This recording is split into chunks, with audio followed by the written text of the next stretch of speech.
Welcome, my friend. Before we begin tonight's story, take a moment to settle into a comfortable position. Allow your shoulders to relax. Let your jaw soften and take a slow, deep breath in. Then gently let it go. As you get comfortable, I'd love to know, what time is it where you are, and where are you listening from tonight? Whether you're joining from a busy city, a quiet town, or somewhere far across the world, I'm grateful you're here. Now let the day begin to fade into the background as we journey into tonight's peaceful Buddhist tale. Along a quiet coastline where the mountains met the sea, there was a small fishing village known for its simplicity. The houses were built from weathered wood. Fishing boats lined the shore. At dawn, the villagers launched their vessels into the water. At dusk, they returned with their catch. Life followed the rhythm of the sea. The tides came and went. The seasons changed. Storms arrived and departed. The people understood that some things could be guided, but never controlled. At least, most of them understood. One fisherman did not. His name was Haru. Haru was hard-working, intelligent, and ambitious. But he carried a habit that quietly robbed him of peace. He wanted everything to happen according to his plans. If the weather changed unexpectedly, he became frustrated. If the fish were scarce, he became anxious. If another fisherman caught more than he did, he became resentful. Whenever life moved in a direction he had not chosen, he suffered. To Haru, success meant control. The more control he possessed, the safer he felt, or so he believed. Each morning before sailing, he checked the sky obsessively. He studied the clouds. He watched the waves. He listened for changes in the wind. Yet no amount of preparation seemed enough. The sea always found new ways to surprise him. One day brought calm water and empty nets. Another brought rough water and an unexpected abundance of fish. The patterns refused to obey logic. The unpredictability tormented him. Meanwhile, an older fisherman named Kenji seemed strangely content. Kenji's boat was smaller. His nets were older. His catches were often modest. Yet he smiled more than anyone in the village. He greeted every sunrise with gratitude. He accepted every storm without complaint. Even when things went wrong, he remained calm. This puzzled Haru. One afternoon, after a particularly disappointing day at sea, Haru approached him. "I don't understand you." Kenji laughed. "Many people say that." The two sat on a weathered dock overlooking the harbor. Fishing boats rocked gently in the water. Seagulls circled overhead. "What don't you understand?" asked Kenji. "You never seem worried." The old fisherman smiled. "Oh, I worry sometimes." "Then why don't you look worried?" Kenji gazed toward the horizon. "Because worry and reality are rarely the same thing." Haru frowned. The answer felt incomplete, as many of Kenji's answers often did. Several weeks later, an unusual event occurred.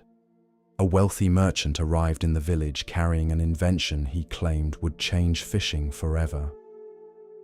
The merchant gathered everyone in the square. The villagers listened curiously. The merchant stood proudly beside a strange mechanical device mounted on wheels.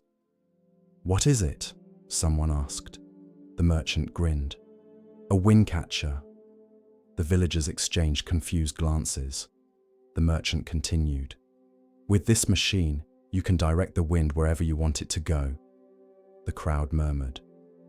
"If you control the wind, you control the sea." Many villagers seemed skeptical.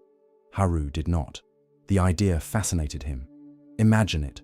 No unexpected weather, no unfavorable conditions, no surprises. Complete control. The merchant demonstrated the machine. It spun. It rattled. It made impressive noises. Several villagers remained unconvinced. Haru was not among them. Without hesitation, he purchased it. The machine cost nearly all his savings, but he considered it an investment in certainty. The next morning, he attached the device to his boat. As he sailed away from shore, villagers watched curiously. Kenji simply smiled. At first, everything seemed promising. The machine whirred loudly, its sails turned, its gears clicked. Haru felt powerful, confident, in control. Whenever the wind shifted, he adjusted the machine. Whenever conditions changed, he attempted to compensate. Yet something strange happened. The harder he worked to control everything, the more exhausted he became. Instead of focusing on fishing, he spent his time adjusting mechanisms. Instead of observing the sea, he obsessed over measurements. Instead of enjoying the journey, he constantly fought reality. Several hours later, he realized he had barely caught any fish. Most of his attention had been devoted to controlling the uncontrollable. Still, he refused to give up. Days became weeks. The machine grew increasingly complicated. Haru made modifications, added components, adjusted settings, studied manuals. The more problems he encountered, the more determined he became. Yet peace never arrived. Neither did certainty. Life continued changing.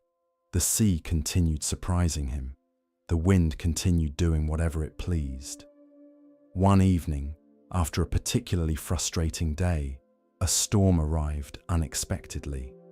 Dark clouds gathered rapidly. The waves grew rough. Strong winds swept across the water.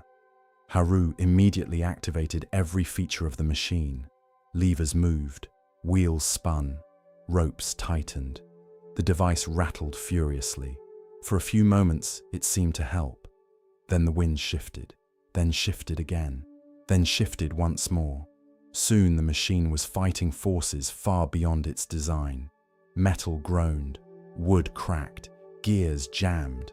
A loud snap echoed across the deck. The entire device collapsed. Pieces scattered across the boat. Haru stared in disbelief. Months of effort destroyed within moments. The storm continued regardless. The wind seemed completely indifferent to his plans. For the first time, Haru stopped trying to control it. He simply focused on steering safely, on adjusting his sails, on responding wisely to changing conditions. Hours later, he returned to shore, exhausted, soaked, silent. The next morning, villagers gathered to inspect the wreckage. Most offered sympathy, some offered advice. Kenji offered tea. The two fishermen sat overlooking the sea. Neither spoke for a while. Finally, Haru broke the silence. "I failed." Kenji looked at the broken machine. "Perhaps. I wanted certainty." The old fisherman nodded. "Most people do. I wanted control. Most people want that too." Haru stared at the waves. "But the wind doesn't listen." Kenji smiled. "No." The old fisherman picked up a small shell from the dock. Then he said something Haru never forgot. "The wise sailor does not control the wind." He paused. "He learns how to work with it." The words lingered. The harbor remained quiet. Waves lapped gently against wooden posts. Somewhere nearby, a gull cried out. Haru thought about all the years he had spent fighting reality, fighting uncertainty, fighting change, fighting things that were never his to control. And suddenly, he felt very tired. Not physically, spiritually, as though he had been swimming against a current for years.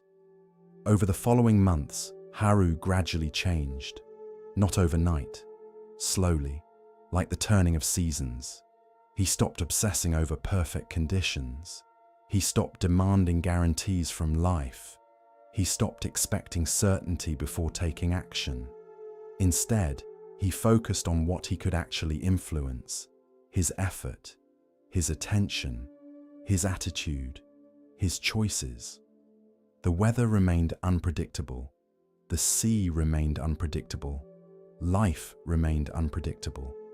Yet his suffering decreased. One morning, years later, a young fisherman approached him. The young man looked worried. "The forecast says the wind may change." Haru smiled. "It probably will. But what if conditions become difficult?" The older fisherman gazed toward the horizon. The sea sparkled beneath the morning sun. Then he answered, "They probably will." The young fisherman looked confused. "Then how can you be so calm?" Haru laughed softly. Because once, long ago, he would have asked exactly the same question. He pointed toward the sails of a nearby boat. "Do you see those?" "Yes." "The sailor cannot command the wind." "No." "But he can adjust the sails." The young man remained silent. Haru continued, "Most people spend their lives trying to command the wind. The wise learn to adjust their sails." Many years passed. Haru grew old. His hair turned silver. His hands became weathered from decades at sea. One evening, as the sun sank into the ocean, he sat alone at the end of the dock. The sky glowed orange and gold. A gentle breeze moved across the water. He closed his eyes and listened. The wind felt different now, not because it had changed, but because his relationship to it had changed. For years he had treated life as an opponent, something to conquer, something to control, something to force into obedience. Yet life had never been the enemy. It had simply been life, like the sea, like the weather, like the wind, forever changing, forever moving, forever impossible to hold. And perhaps that was the lesson. Much of human suffering comes from trying to control what cannot be controlled. We try to command the future. We try to prevent change. We try to eliminate uncertainty. We try to force life to follow our plans. But chasing control is often like chasing the wind. The harder we run after it, the farther it seems to move away. Peace arrives differently, not when the wind obeys us, but when we learn to move with it, to respond rather than resist, to adapt rather than fight, to trust rather than cling. The wind still blows, the sea still changes, the future remains uncertain. Yet the wise sailor smiles, not because he controls the wind, but because he has finally learned he never needed to. And as the evening breeze moved gently across the harbor, Haru smiled too. For at last, after many years of chasing the wind, he had learned how to sail. Long ago, at the edge of a dense forest, where the hills rolled gently toward the sea, there stood a small village known for its traders and craftsmen. The village was peaceful. Children played in the dusty streets. Farmers worked the surrounding fields. Fishermen launched their boats each morning before sunrise. Life moved at a familiar rhythm. People knew one another. Families had lived there for generations. Yet despite the village's peaceful reputation, there was one thing the people feared: the forest. Not because it was dangerous, not because wild animals roamed its depths, not because travelers regularly disappeared. The fear came from stories, stories passed from parent to child, stories whispered around evening fires, stories repeated so often that nobody questioned them anymore. People said strange things lived beneath the trees. They spoke of spirits, hidden dangers, unseen threats. Few villagers entered the forest after sunset. Most avoided it entirely at night. Among the villagers lived a young man named Kiran. Unlike many others, Kiran considered himself practical. He did not believe every story he heard. He trusted evidence, logic, reason. At least, that was what he told himself. Yet like most people, he carried fears he did not fully understand. Some fears came from childhood, others came from painful experiences. Still others seemed to arise without explanation. Whenever uncertainty appeared, his imagination quickly filled the gaps, often with unpleasant possibilities. One autumn evening, Kieran finished work later than usual. The sun had already disappeared behind the hills. Twilight spread across the landscape. The quickest route home passed through a section of forest. Normally he would avoid it after dark, but he was tired. The longer road felt inconvenient. So he decided to take the shortcut. At first, everything seemed fine. The path remained visible. The air was cool and pleasant. Crickets sang among the trees. The last traces of daylight filtered through the branches overhead. Then the forest grew darker. Shadows stretched across the ground. The path became harder to see. The sounds of the village faded behind him. Soon he found himself alone beneath the trees. The silence felt heavier now. Every snapping twig caught his attention. Every rustling leaf seemed suspicious. His pace quickened. Then it happened. A few steps ahead, partially hidden in the darkness, he saw something lying across the path, long, curved, motionless. His heart immediately began racing. A snake, a large one. The shape seemed unmistakable. Kieran froze. The forest suddenly felt very different. His mouth became dry, his breathing shallow. Countless thoughts rushed through his mind. What if it's venomous? What if it attacks? What if I can't get away? The snake remained still, watching, waiting, or so it seemed. Several minutes passed. Neither Kieran nor the snake moved. Fear held him in place. Eventually, he stepped backward. Then another step. Then another. Without taking his eyes from the shape, he retreated along the path. When he finally reached the village, he immediately began warning others. There's a huge snake in the forest. The news spread quickly. People became concerned. Some avoided the area entirely. Others shared additional stories. Perhaps it was the same snake seen years ago. Perhaps it had a nest nearby. Perhaps it had already bitten someone. The rumors grew larger with each retelling. By morning, the snake seemed enormous. By afternoon, it had become legendary. That evening, an elderly monk named Venerable Soma arrived in the village. He was traveling between monasteries and planned to stay only a few days. Naturally, someone told him about the snake. The old monk listened carefully. Then he asked, "Has anyone actually seen it in daylight?" The villagers exchanged glances. No one had. The monk smiled. Interesting. The following morning, before sunrise, Soma walked toward the forest. Several villagers followed, including Kieran. Curiosity overcame fear.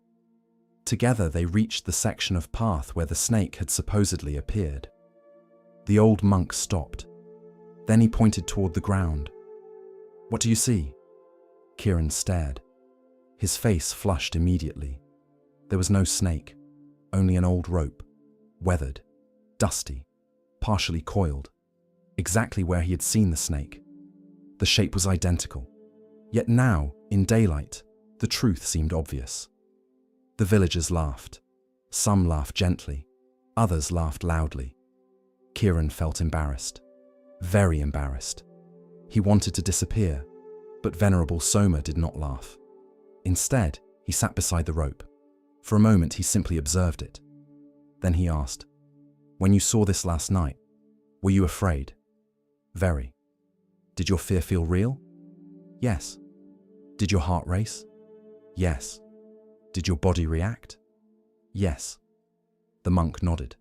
Then he touched the rope. The snake was never real. He paused.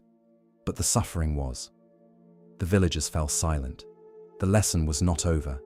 They could all feel it. Soma continued. This is how much of human suffering operates.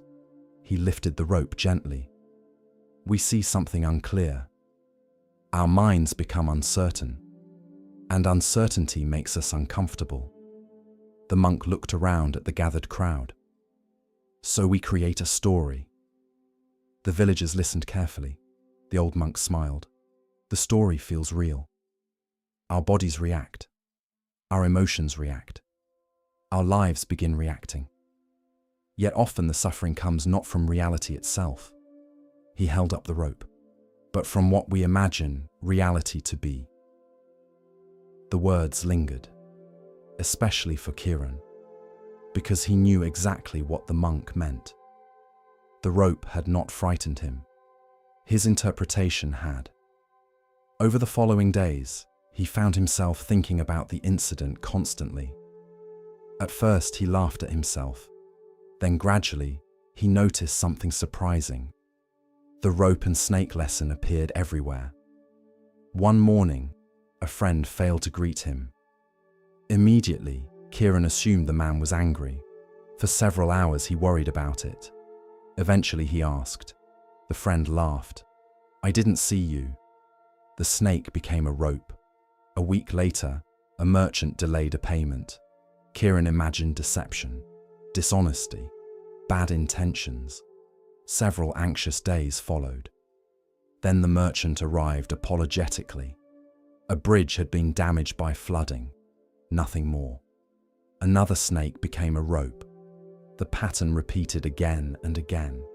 The more he paid attention, the more he noticed how often his mind rushed ahead of reality, filling empty spaces with assumptions, predictions, fears, stories. One afternoon, he sought out Venerable Soma. The monk sat beneath a banyan tree overlooking the fields. Kiran bowed respectfully. Master, why does the mind do this? The old monk smiled. Because it wants certainty. The young man frowned. But certainty doesn't exist. Exactly. The monk nodded. And the mind dislikes that. For a while, neither spoke. The wind moved softly through the leaves. Finally, Soma continued. The mind often believes uncertainty is dangerous, so it rushes to create conclusions. Even incorrect conclusions feel safer than not knowing. Kiran considered this carefully. The explanation felt uncomfortably accurate. The old monk picked up a leaf. Then he said, "The problem is not thinking. The problem is believing every thought." Years passed. The lesson continued deepening. Kiran became more patient with uncertainty. Not perfect, but better. Whenever fear appeared, he learned to ask, "Am I seeing a snake or a rope?" The question saved him from countless misunderstandings. It prevented arguments, reduced anxiety, created space for wisdom. Eventually, he became known throughout the village as a thoughtful man. People often sought his advice. One evening, a young woman arrived in distress. "My son is late returning home." Kiran listened carefully. He has never been this late. Her imagination had already produced dozens of frightening possibilities. Accidents, injuries, disasters. Kiran nodded. Then he asked gently, "How much do you know?" The woman paused. "Very little." "And how much are you imagining?" Tears filled her eyes. "A lot." The older man smiled kindly. "Then perhaps we should wait for daylight." Several hours later, her son returned safely. His cart had broken a wheel. Nothing more. Another rope. Many years later, Kiran himself grew old. His hair turned white. His movements slowed. Yet he never forgot the lesson of the forest. One evening, shortly before sunset, he walked the same path where he had once mistaken the rope for a snake. The forest looked much as it always had. The trees remained. The shadows remained. The uncertainty remained. Only he had changed. As twilight settled across the path, he noticed an object lying ahead. Long, curved, partially hidden in darkness. For a brief moment, the old fear stirred. Then he smiled. Not because he knew what the object was, but because he no longer needed to know immediately. Slowly, he walked closer. Step by step, the object came into view. Another rope. Kieran laughed softly. The sound echoed among the trees. And perhaps that was the deepest lesson of all. Wisdom is not seeing only ropes. Wisdom is recognizing when we do not yet know. Most suffering begins when we mistake imagination for reality, when assumptions become facts, when fears become certainty, when stories become truth. The Buddha often taught that clarity begins with seeing things as they are, not as we fear they are, not as we wish they were, not as we imagine they might become, but as they actually are. This sounds simple, yet it may be one of the most difficult practices in life. For the mind loves stories. It loves predictions. It loves conclusions. And many of those conclusions arrive long before understanding. The rope remains a powerful teacher, because it reminds us that fear can feel completely real, even when its object is not. The suffering is real. The racing heart is real. The anxiety is real. Yet sometimes the snake exists only in the mind. So the next time fear appears, pause, breathe, look carefully, move closer if you can. Allow reality to reveal itself. You may still discover a snake. Life certainly contains real dangers, but you may also discover a rope. And if you do, you may find that the thing frightening you was never there at all. Only a shadow, a story, a misunderstanding waiting for daylight. As we continue our journey through the wisdom of Zen Buddhism, let us turn to a tale about recognition and the true nature of worth. This is the next story. The village sat between rolling hills and wide grasslands where wild horses often wandered freely. Most of the villagers made their living through farming. Life followed the seasons, planting in spring, growing in summer, harvesting in autumn, resting in winter. The people worked hard and worried often. Rain might come too late, frost might arrive too early, animals might become sick, markets might change. The future always seemed uncertain. Among the villagers lived an elderly farmer named Ren. Ren was not rich, nor was he poor. He owned a small house, a few fields, and one beautiful horse. The horse was strong, healthy, and admired throughout the valley. Travelers often commented on its beauty. Neighbors frequently offered to buy it. Ren always declined. The horse had been with him for many years. More importantly, it helped him work the land. One autumn morning, the horse disappeared. The gate to its enclosure had somehow opened during the night. The animal was gone. The villagers quickly heard the news. Several neighbors came to visit. They found Ren repairing a fence. When he saw them approaching, he smiled and waved. The visitors looked surprised. One of them finally said, "Ren, we heard about your horse." "Yes, what terrible luck." The farmer continued hammering a wooden post. Then he shrugged. "Maybe." The neighbors exchanged confused glances. Maybe. The horse was gone. Surely this was bad luck.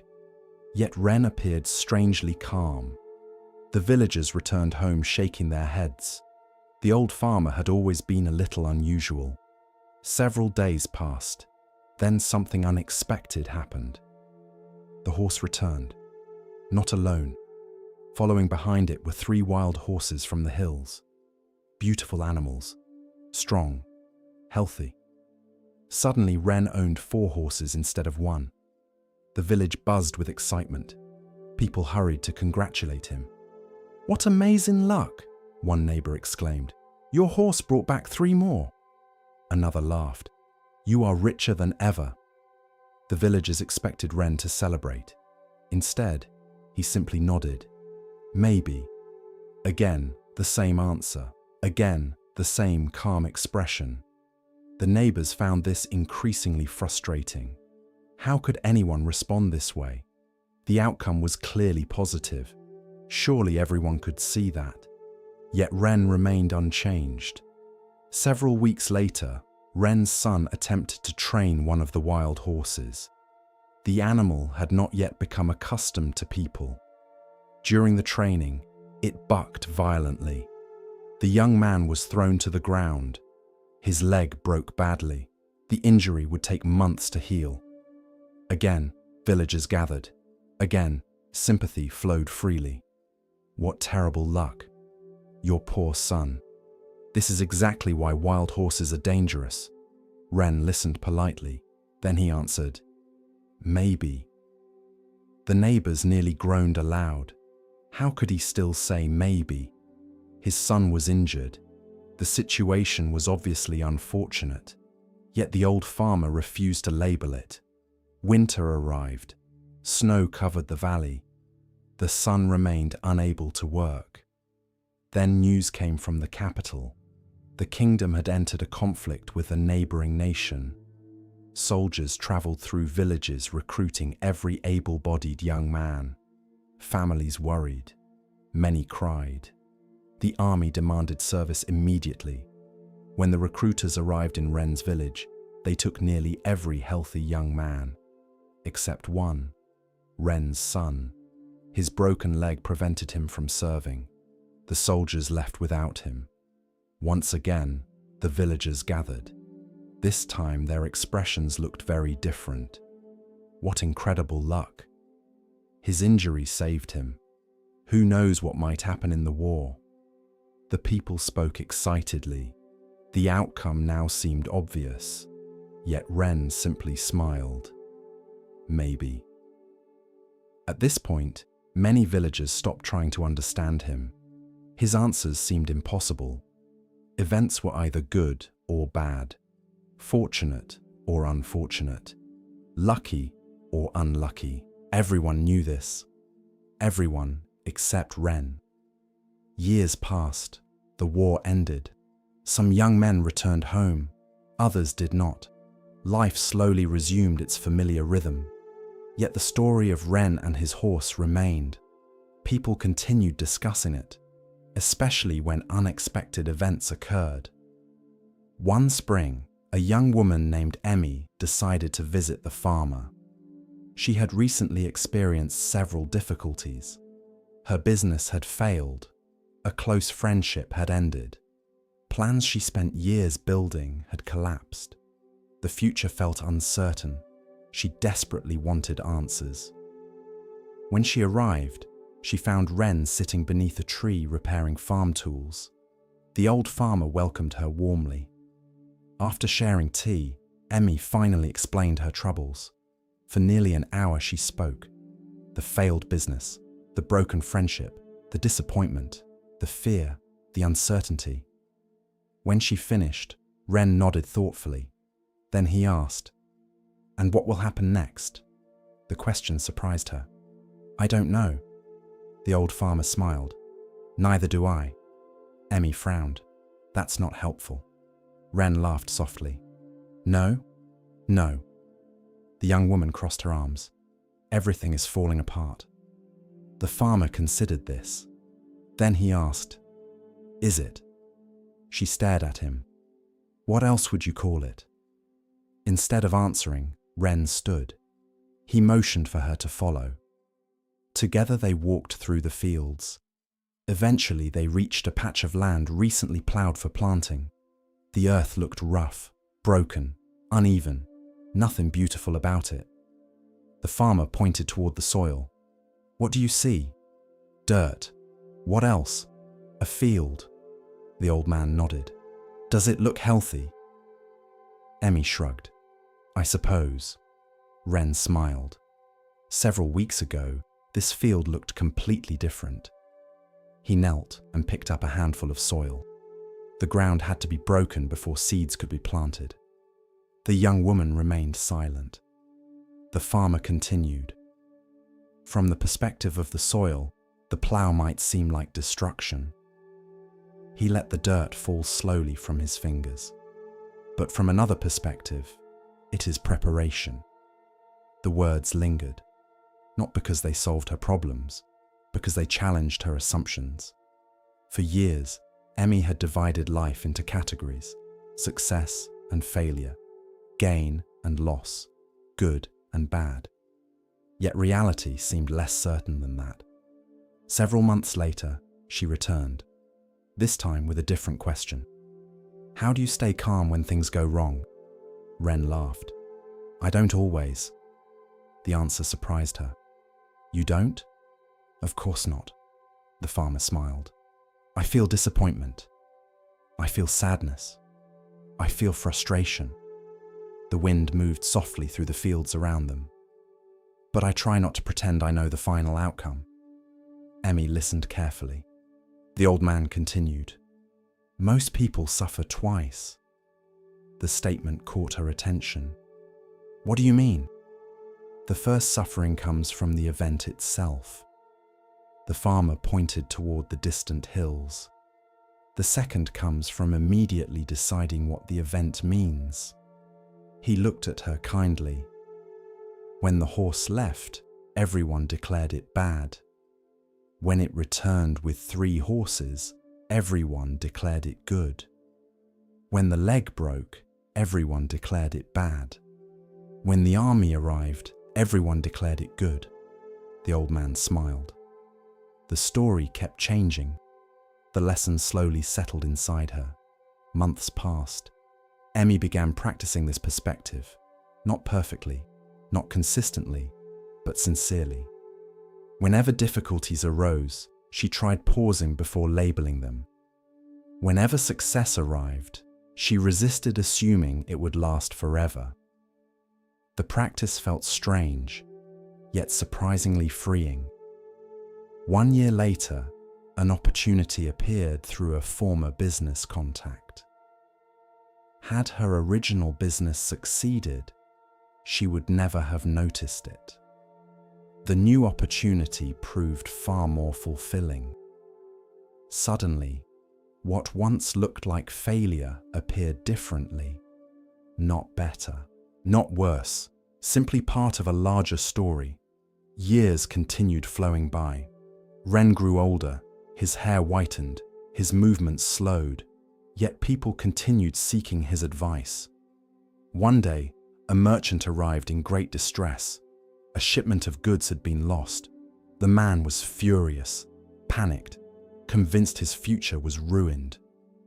After listening patiently, Ren asked, "What happens next?" The merchant sighed. "I don't know." The farmer smiled.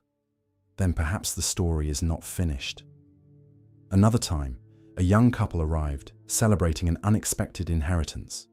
They spoke excitedly about their good fortune. When they finally paused, Ren asked, "What happens next?" The couple looked puzzled. "We don't know." The farmer nodded. "Exactly. The same lesson, again and again. Not pessimism, not optimism, openness." Years later, after Ren had passed away, people still told his story. The horse, the wild horses, the broken leg, the war. Children learned it, parents repeated it, travelers carried it to distant villages, because everyone recognized themselves within it. Everyone knew what it felt like to declare an event good or bad immediately. Everyone knew what it felt like to discover later that they were mistaken. A lost opportunity becomes a blessing. A great success creates unexpected problems. A painful ending opens a new beginning. A joyful beginning becomes difficult. Life rarely follows straight lines. The Buddha often taught about uncertainty, not as something to fear, but as something to understand. Much of suffering arises from our insistence that we already know how events should unfold. We cling to preferred outcomes, resist unwanted ones. Then reality surprises us, again and again. The farmer understood something simple but profound. Very few moments reveal their full meaning immediately. The story continues. The river keeps flowing. The seasons keep changing. What looks like an ending may become a beginning. What appears fortunate may carry hidden challenges. What appears unfortunate may contain hidden gifts. Wisdom does not require predicting the future. It requires humility before it. So when life brings success, enjoy it. When life brings disappointment, feel it. But perhaps leave a little space around your conclusions. Perhaps allow room for mystery. Perhaps remember the farmer and his horse. And perhaps remember one small word, maybe. Not because nothing matters, but because the story is rarely finished when we think it is. And some of life's deepest lessons reveal themselves only after many pages have turned. As we move deeper into the quiet teachings of Zen, we come to a story about seeing clearly and understanding true value. Listen carefully to the next story. In the center of a great plain stood an ancient banyan tree. The tree was so enormous that travelers used it as a landmark. Its branches spread outward like rivers flowing through the sky. Its roots descended from the limbs and entered the earth again, creating natural archways and shaded corridors beneath the canopy. Entire families could sit beneath it without touching one another. Birds nested in its branches. Monkeys played among its leaves. Travelers rested in its shade. Merchants stopped their carts beside it. Children climbed its roots. For generations, the banyan tree had become part of the landscape itself. People spoke of it the way they spoke of mountains: permanent, ancient, important. Far less attention was given to a tiny sparrow who lived among the upper branches. Her name, if birds can be said to have names, was Cheery. Compared to the banyan tree, she seemed insignificant. She weighed almost nothing. Her nest was small. Her voice was soft. Most creatures living beneath the tree never noticed her. Had someone asked whether a sparrow could change the world, nearly everyone would have laughed. What influence could such a tiny bird possibly possess? The banyan tree itself seemed to hold more significance than thousands of sparrows. Yet life often hides its deepest lessons inside the smallest things. One summer brought unusual heat. Weeks passed without rain. The streams shrank. Ponds became shallow. The grass turned yellow. Animals grew restless. Farmers watched the skies anxiously. Everyone hoped for clouds. None appeared. As the drought continued, many creatures left the region. Birds migrated elsewhere. Deer traveled deeper into the forest. Even insects became harder to find. The great banyan tree endured better than most. Its roots reached deep underground. It remained green while smaller plants withered. Yet even the banyan began showing signs of stress. Leaves fell earlier than normal. Branches drooped slightly. Life became harder for everyone, including Cheery. Each day, she flew farther in search of food. Each day, she returned more tired. One evening, while searching for seeds, she discovered something unusual. Near the edge of a dried streambed stood a small patch of green plants. Most vegetation had already turned brown. These plants remained alive. Curious, she landed nearby. The soil felt damp, not wet, but damp. Somehow moisture still existed beneath the surface. The sparrow ate several seeds and returned home. The next day, she visited again, then again. Soon the place became part of her daily routine. Unknowingly, she carried seeds away from the patch. Some remained trapped in her feathers. Others fell from her beak during flight. Still others passed naturally through her digestive system. The process seemed entirely unimportant. After all, she was only a sparrow, and they were only seeds. Several weeks later, the drought finally ended. Rain returned. The earth drank deeply. Streams filled again. The valley slowly recovered. Life resumed its familiar rhythm. Most creatures quickly forgot about the drought. The banyan tree certainly did. The following spring, something unexpected happened. Small plants began appearing throughout the valley, not unusual by itself, but these particular plants were different. They belonged to the same species Cheery had discovered beside the stream bed. They grew rapidly, produced abundant seeds, and proved remarkably resistant to dry conditions. The plants spread steadily, year after year. Their roots helped stabilize soil. Their seeds provided food for birds. Their flowers attracted pollinators. Farmers noticed improved conditions in several areas where the plants became established. No one understood how they had spread so widely. Certainly no one credited a sparrow. The years passed. The valley prospered. Life continued, and Cheery remained entirely unaware of her role. One autumn morning, a young monk arrived beneath the banyan tree. His name was Tenzin. He had recently entered monastic life and struggled with feelings of inadequacy. The monastery contained many gifted individuals. Some were brilliant teachers.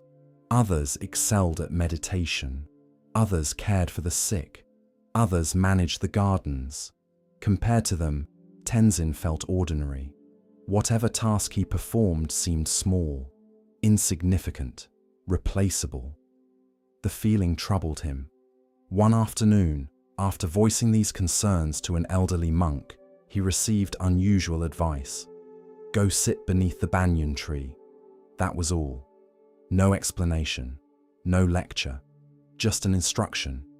The young monk obeyed. For several days, he sat beneath the enormous tree. At first, nothing happened. The tree stood. Birds sang. The wind moved through the branches.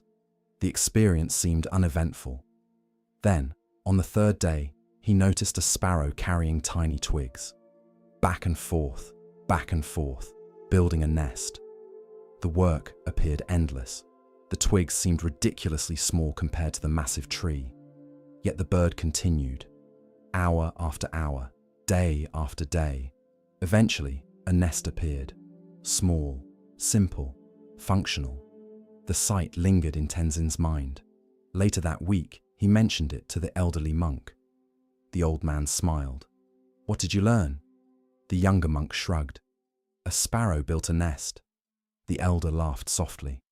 Yes. And? Tenzin frowned. The old monk waited.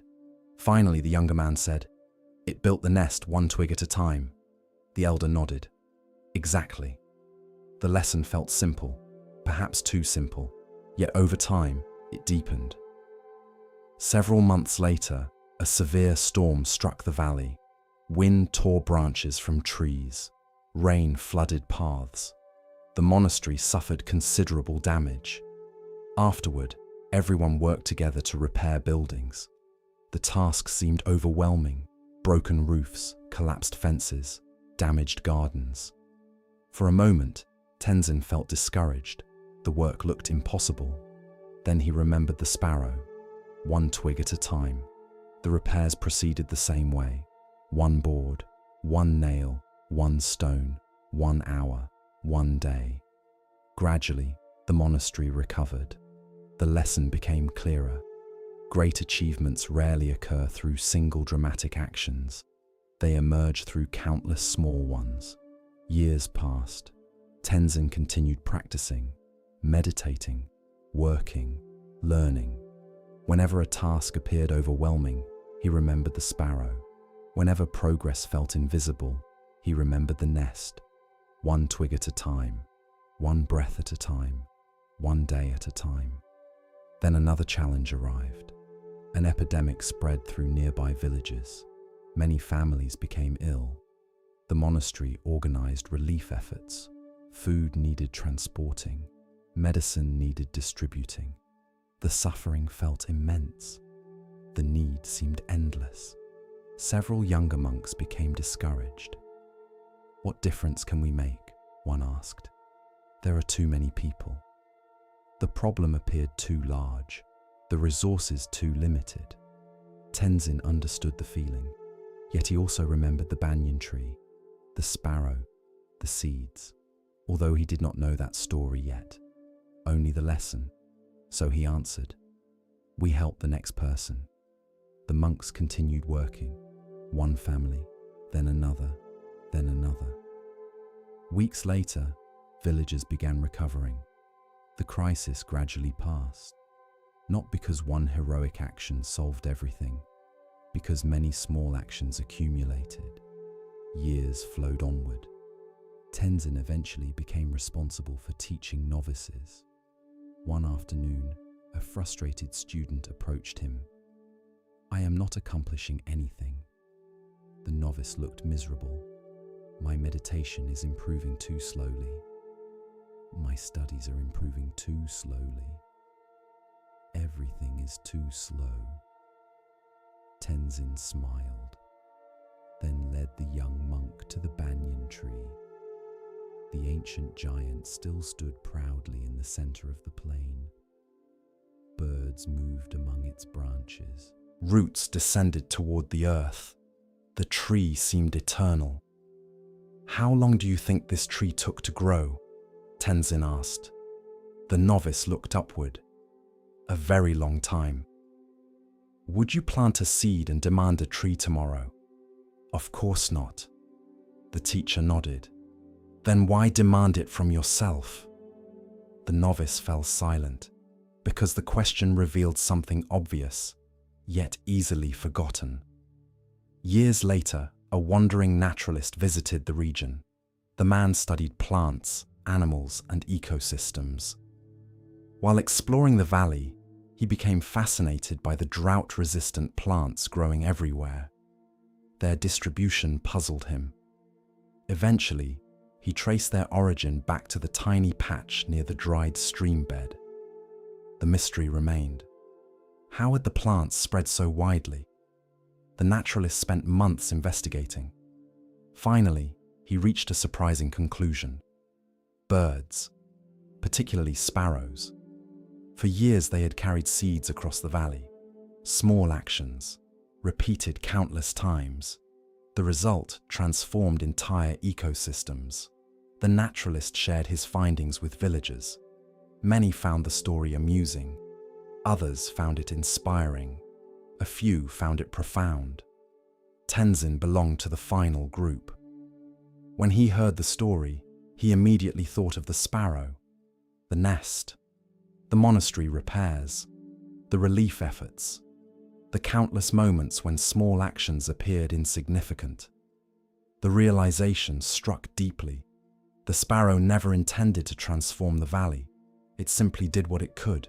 One seed, one flight, one day, and somehow those actions accumulated into something far greater. The lesson continued shaping Tenzin's life. As he aged, he became known for encouraging patience and consistency. Not grand gestures, not dramatic transformations, steady effort, compassionate action, small beginnings. One spring, a wealthy merchant visited the monastery. The man wanted to donate money, a great deal of money, but only if his contribution would create something spectacular, something memorable, something people would admire. After listening politely, Tenzin asked, "Have you ever watched a sparrow build a nest?" The merchant looked confused. "What does that have to do with charity?" The old monk smiled. "Everything." The merchant stayed several days. Eventually, he understood. The most meaningful contributions often arrive quietly, not through applause, not through recognition, through consistent acts of care. Late in life, Tenzin spent many afternoons sitting beneath the banyan tree. The ancient giant had grown even larger. New roots touched the earth. New birds nested among its branches. Generations of sparrows had come and gone. The valley continued changing. Yet the lessons remained. One evening, a child sat beside him. The boy pointed toward a sparrow carrying a tiny seed. "What difference can one seed make?" Tenzin smiled. A beautiful question. The same question many adults ask in different forms. What difference can one act of kindness make? One conversation, one moment of patience, one generous gesture, one person. The old monk looked toward the horizon, then back at the bird. "More than you think." The child waited. Tenzin continued. "The sparrow doesn't know where every seed will land. It doesn't know which ones will grow. It doesn't know what those plants might become." The wind moved softly through the banyan leaves. "But it carries the seed anyway." The child nodded slowly. Years later, that lesson would return when he needed it most, as all good lessons do. And perhaps that is the lesson. Many people underestimate the power of small actions. They believe change must be dramatic to matter, visible to matter, immediate to matter. Yet life rarely works that way. Forests begin as seeds. Friendships begin as conversations. Wisdom begins as attention. Compassion begins as a single choice. The Buddha often taught that great transformations arise from causes and conditions accumulating over time. Not through magic, not through sudden miracles, through countless small actions shaping one another. The sparrow never looked important. The seed never looked important. The daily flights never looked important. Yet together, they transformed an entire valley. So when your actions seem small, remember the sparrow. When progress feels invisible, remember the nest. When the task appears overwhelming, remember the seed. You do not need to change the whole world today. You do not need to solve every problem. You do not need to see the final outcome. Carry the seed. Place the twig. Take the next step. Offer the kindness. Speak the encouragement. Plant the beginning. The results may remain invisible for a long time, but life has a remarkable way of multiplying sincere efforts. Just as one tiny sparrow helped reshape an entire valley without ever realizing it, our smallest actions often travel farther than we can see. And sometimes, long after we are gone, the seeds continue growing. With each step on the Zen path, a new lesson unfolds. Now we turn to a story about recognition, of self, of others, and of what truly matters. Listen carefully to the next story. There once stood a monastery on a rocky hill overlooking a valley of farms, rivers, and scattered villages. The monastery was not famous. Kings did not visit. Great scholars rarely traveled there. It possessed no treasures, no magnificent statues, no golden halls. Yet travelers often spoke about one unusual thing. Every evening, as darkness settled across the valley, a single candle burned in the main meditation hall. The candle was small, ordinary, almost unremarkable. Yet it had become a symbol throughout the region. People called it the ever-giving flame, not because it burned forever, because it seemed to teach a lesson no one forgot. Among the young novices living at the monastery was a boy named Kenji. Kenji was intelligent, curious, hard-working, but he struggled with generosity, not because he was selfish, at least not intentionally. He simply feared losing what he had. When food was shared, he worried there might not be enough. When possessions were borrowed, he worried they would not return. When time was requested, he worried he would fall behind in his own work. His fear was quiet, subtle, but powerful. Whenever opportunities to give appeared, a voice inside him whispered, "What if you need it later? What if there isn't enough? What if giving leaves you with less?" The voice rarely shouted. It didn't need to. It spoke softly, persistently, like water dripping onto stone. One evening, while helping prepare the meditation hall, Kenji noticed the old abbot lighting the central candle. The flame flickered gently. The hall glowed with warm light. Several smaller candles sat nearby. One by one, the abbot used the main candle to light them. Soon, dozens of flames illuminated the room. The sight was beautiful. Yet something puzzled the young novice. After the ceremony, he approached the abbot. "Master?" The old monk smiled. "Yes?" Kenji pointed toward the candles. "Why do we always light them this way?" The abbot looked thoughtful. "Which way?" "Using one candle to light all the others." The old monk smiled. "Watch carefully tomorrow." The answer felt unsatisfying. Yet Kenji had learned that the abbot rarely explained things immediately. The following evening, the novice arrived early. He watched closely. Again, the central candle was lit first. Then it ignited another candle, then another, then another. Soon, the hall glowed with dozens of flames. When the ceremony ended, the abbot approached. "What did you notice?" Kenji frowned. "The same thing as yesterday." The old monk nodded. "And the first candle? What about it? Did it lose its flame?" The novice blinked. "No." The abbot smiled. "It shared light, without becoming darker." The lesson seemed simple, perhaps too simple. Kenji nodded politely. Yet he sensed the old monk was pointing towards something deeper. Several weeks later, an opportunity arrived. A severe storm struck a neighboring village. Several homes were damaged. Food supplies were ruined. Many families struggled.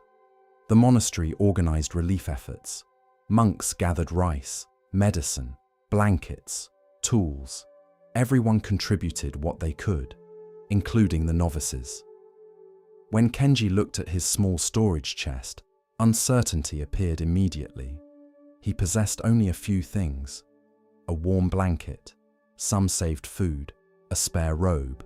Nothing excessive, nothing luxurious.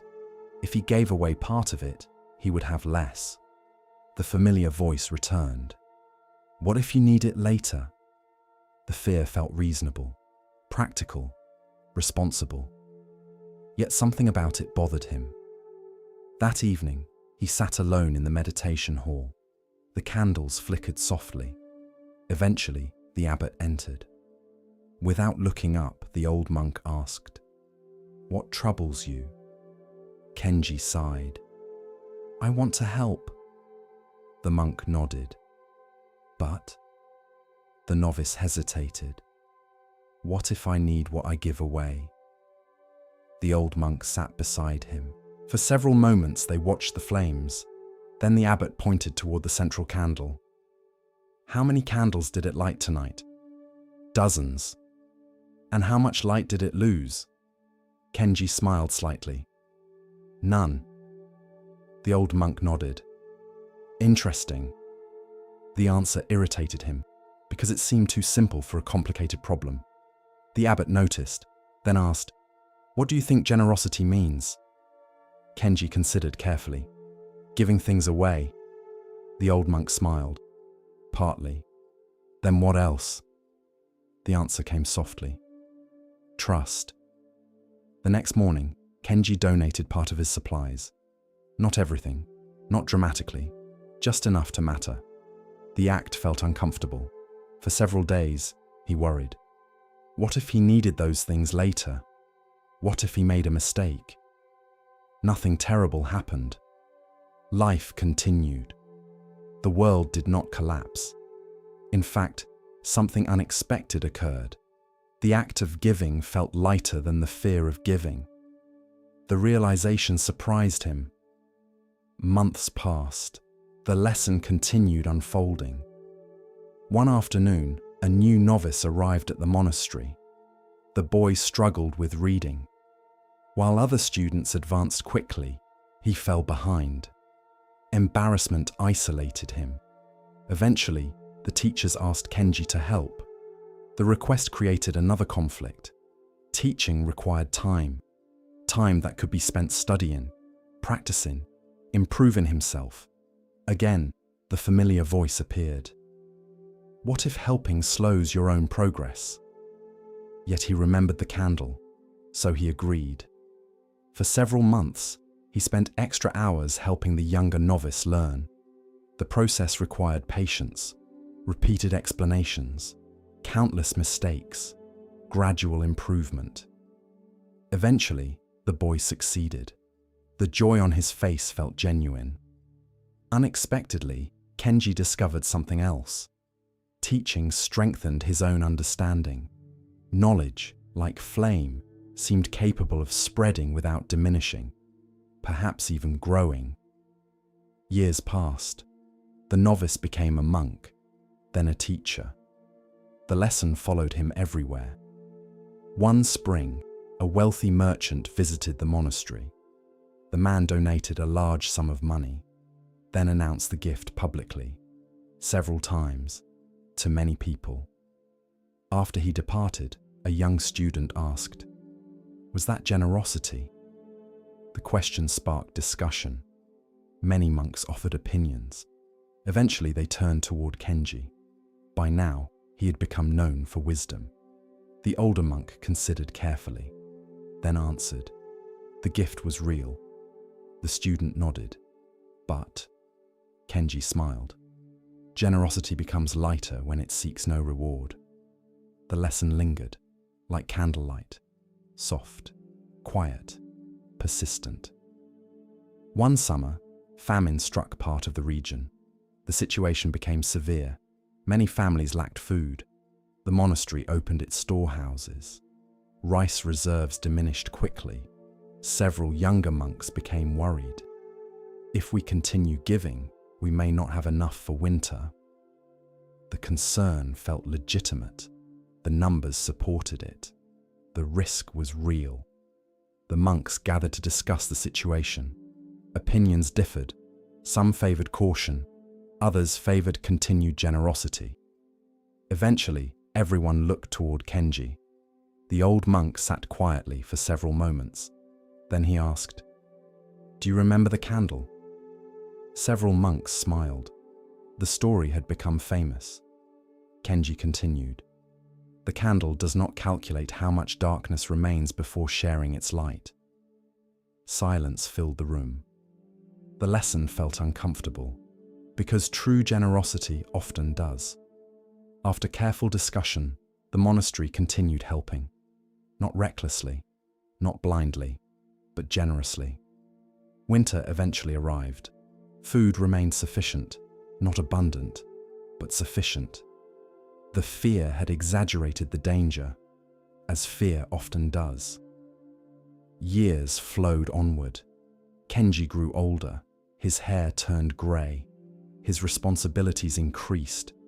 The monastery changed around him. Students arrived. Students departed. Seasons passed. The central candle remained. Every evening, it continued lighting others. One flame becoming many, without loss, without effort, without concern. The symbol deepened over time. One autumn evening, a traveler asked, "What is the greatest form of generosity?" The old monk thought carefully, then answered, "Giving what is needed." The traveler nodded. "Money? Sometimes. Food? Sometimes. What else?" Kenji smiled. "Attention." The traveler looked surprised. The monk continued, "Listening, patience, encouragement, forgiveness." The The firelight danced across the walls. Many people possess things. Few offer presents. The traveler remained silent. The lesson felt true.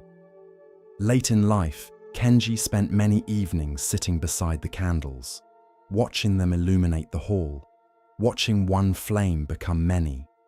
The sight never grew old. One winter night, a young novice approached. The boy looked troubled. "I want to help people." Kenji smiled. "A good beginning." The novice hesitated. "But I'm afraid." "Of what?" The answer came quietly. "Having less." The old monk nodded, because he remembered, very clearly. For many years, he had carried the same fear. The older monk pointed toward the candles. The novice followed his gaze. The hall glowed warmly. The central candle still burned, surrounded by dozens of others. Kenji asked, "What happened to the first flame?" The boy smiled. "It lit the others." "And what did it lose?" The novice looked carefully, then slowly shook his head. "Nothing." The old monk smiled. "Exactly. And perhaps that is the lesson. Many people fear generosity because they imagine life as a fixed amount of happiness, a fixed amount of success, a fixed amount of love, a fixed amount of opportunity. If someone else receives more, they assume they must receive less. But many of the most important things in life do not work this way. Knowledge grows when shared. Kindness grows when shared. Compassion grows when shared. Encouragement grows when shared. Love grows when shared. Like a candle lighting another candle, the original flame remains, yet the world becomes brighter. The Buddha often taught that generosity is not merely an action, it is a way of relating to life, a recognition that clinging creates fear while sharing creates freedom. The generous heart trusts abundance where fear predicts scarcity, not because resources are infinite, because connection is. So when opportunities to give appear, remember the candle. Not every gift must be large. Not every act must be dramatic. Sometimes a few kind words change a life. Sometimes a moment of patience changes a day. Sometimes a small act of generosity travels farther than we ever see. One flame, then another, until the darkness becomes light, and no flame loses itself in the process. The city of Shorin was famous for its walls. Massive stone walls surrounded the entire city. They stood taller than 3 men, thick enough for guards to patrol along their tops, strong enough to withstand storms, armies, and the passage of time. People spoke proudly about those walls. Visitors admired them. Merchants trusted them. Citizens felt protected by them. The walls represented safety, security, control, or so everyone believed. Among the people living inside the city was a man named Tetsu. Tetsu spent most of his life trying to feel secure. He accumulated savings, purchased property, stored food, made careful plans, avoided unnecessary risks. Whenever uncertainty appeared, he searched for ways to eliminate it. His efforts impressed many people. Neighbors called him responsible, practical, prepared. Yet despite all his precautions, Tetsu rarely felt at peace. Every solution created a new concern. Every achievement produced another fear. If money increased, he worried about losing it. If business improved, he worried about decline. If plans succeeded, he worried about future failure.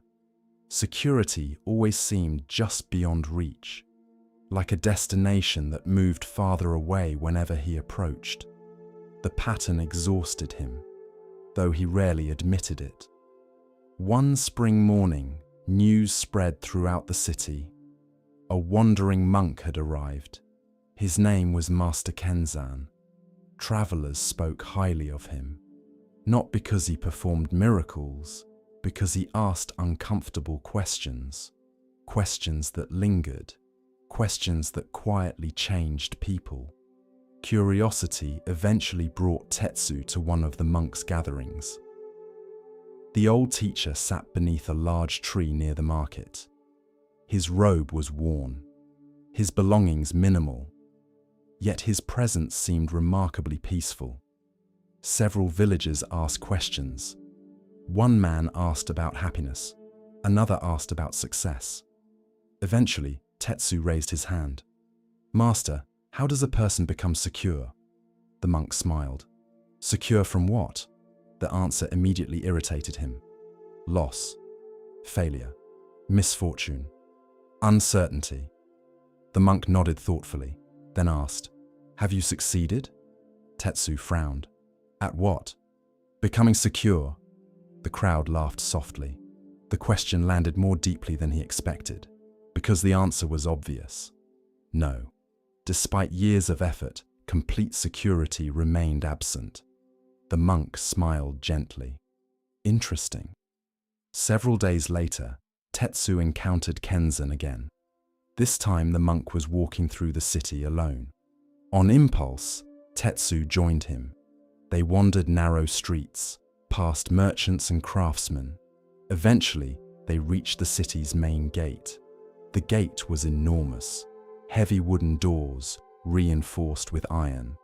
Guards stood nearby. The structure symbolized everything the city valued: protection, control, safety. Kenzan stopped, then asked, "What keeps the city safe?" Tetsu looked confused. "The walls, the gate, the guards." The monk nodded. "Good." Then he pointed toward the open gate. People entered freely. People departed freely. The city remained busy. The monk smiled. "What keeps them inside?" The answer seemed obvious. "Nothing." Kenzan nodded. "Exactly." The conversation ended there, at least externally. Internally, it had only begun. Over the following weeks, Tetsu found himself thinking about the gate. The city possessed walls, yet the gate remained open. People could leave whenever they wished. The image returned repeatedly, though he wasn't entirely sure why. One evening, while reviewing financial records, he noticed something. His accounts looked excellent, better than ever, yet anxiety remained. The familiar tension still occupied his chest. The same worry, the same fear, the same restlessness. The realization disturbed him, because it suggested the problem might not be external. The possibility felt uncomfortable. If money wasn't the solution, if planning wasn't the solution, if preparation wasn't the solution, then what exactly was he searching for? Several days later, he visited the monk again. "I've been thinking about the gate." Kenzan smiled. "A dangerous activity." The answer made him laugh despite himself. The monk continued, "What did you discover?" Tetsu hesitated, then answered honestly, "Nothing outside seems capable of making me feel secure." The old man nodded. "A valuable observation." The younger man frowned. "Then what am I supposed to do?" The monk looked toward a nearby pond. For several moments, he remained silent, then asked, "If a bird sits inside an open cage, is it trapped?" Tetsu considered carefully. "No." "Why not?" "The door is open." The monk smiled. "Exactly." The answer felt familiar, yet its meaning remained just out of reach. The following month brought difficulties. A business deal failed unexpectedly. The loss was not catastrophic, but significant.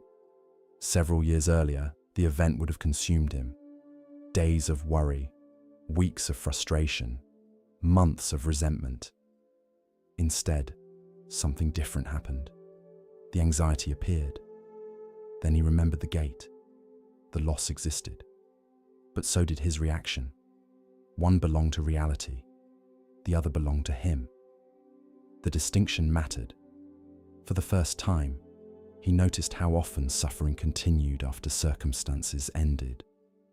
The event closed. The mind remained trapped. The gate stood open. Yet the prisoner refused to leave. One afternoon, Kenzan invited him on a short journey outside the city. They followed a forest path leading toward the mountains. After several hours, they reached a small abandoned shrine. The building was old, weathered, partially collapsed. Yet something unusual caught Tetsu's attention. A rusted iron cage sat nearby. Inside the cage perched a small bird. The sight immediately upset him. Who trapped it? The monk walked closer, then smiled. Look carefully. The younger man approached, then froze. The cage door stood completely open. The bird could leave at any moment, yet remained inside. The realization felt strangely powerful. The monk said nothing. He didn't need to. The lesson already spoke clearly. The image followed Tetsu for weeks. The open cage, the open gate, the bird that stayed. Gradually, he began recognizing similar patterns inside himself. Old fears he continued carrying. Old worries he continued repeating. Old assumptions he never questioned. No one forced him to hold them. The door stood open, yet habit remained stronger than freedom. One evening, while sitting alone, he asked himself a simple question. What am I afraid will happen if I let go? The answer arrived immediately. Anything, everything, the unknown.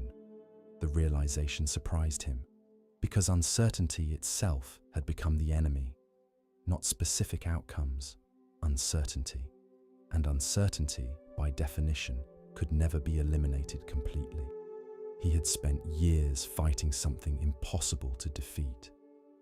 As the seasons changed, so did Tetsu. Not dramatically, gradually.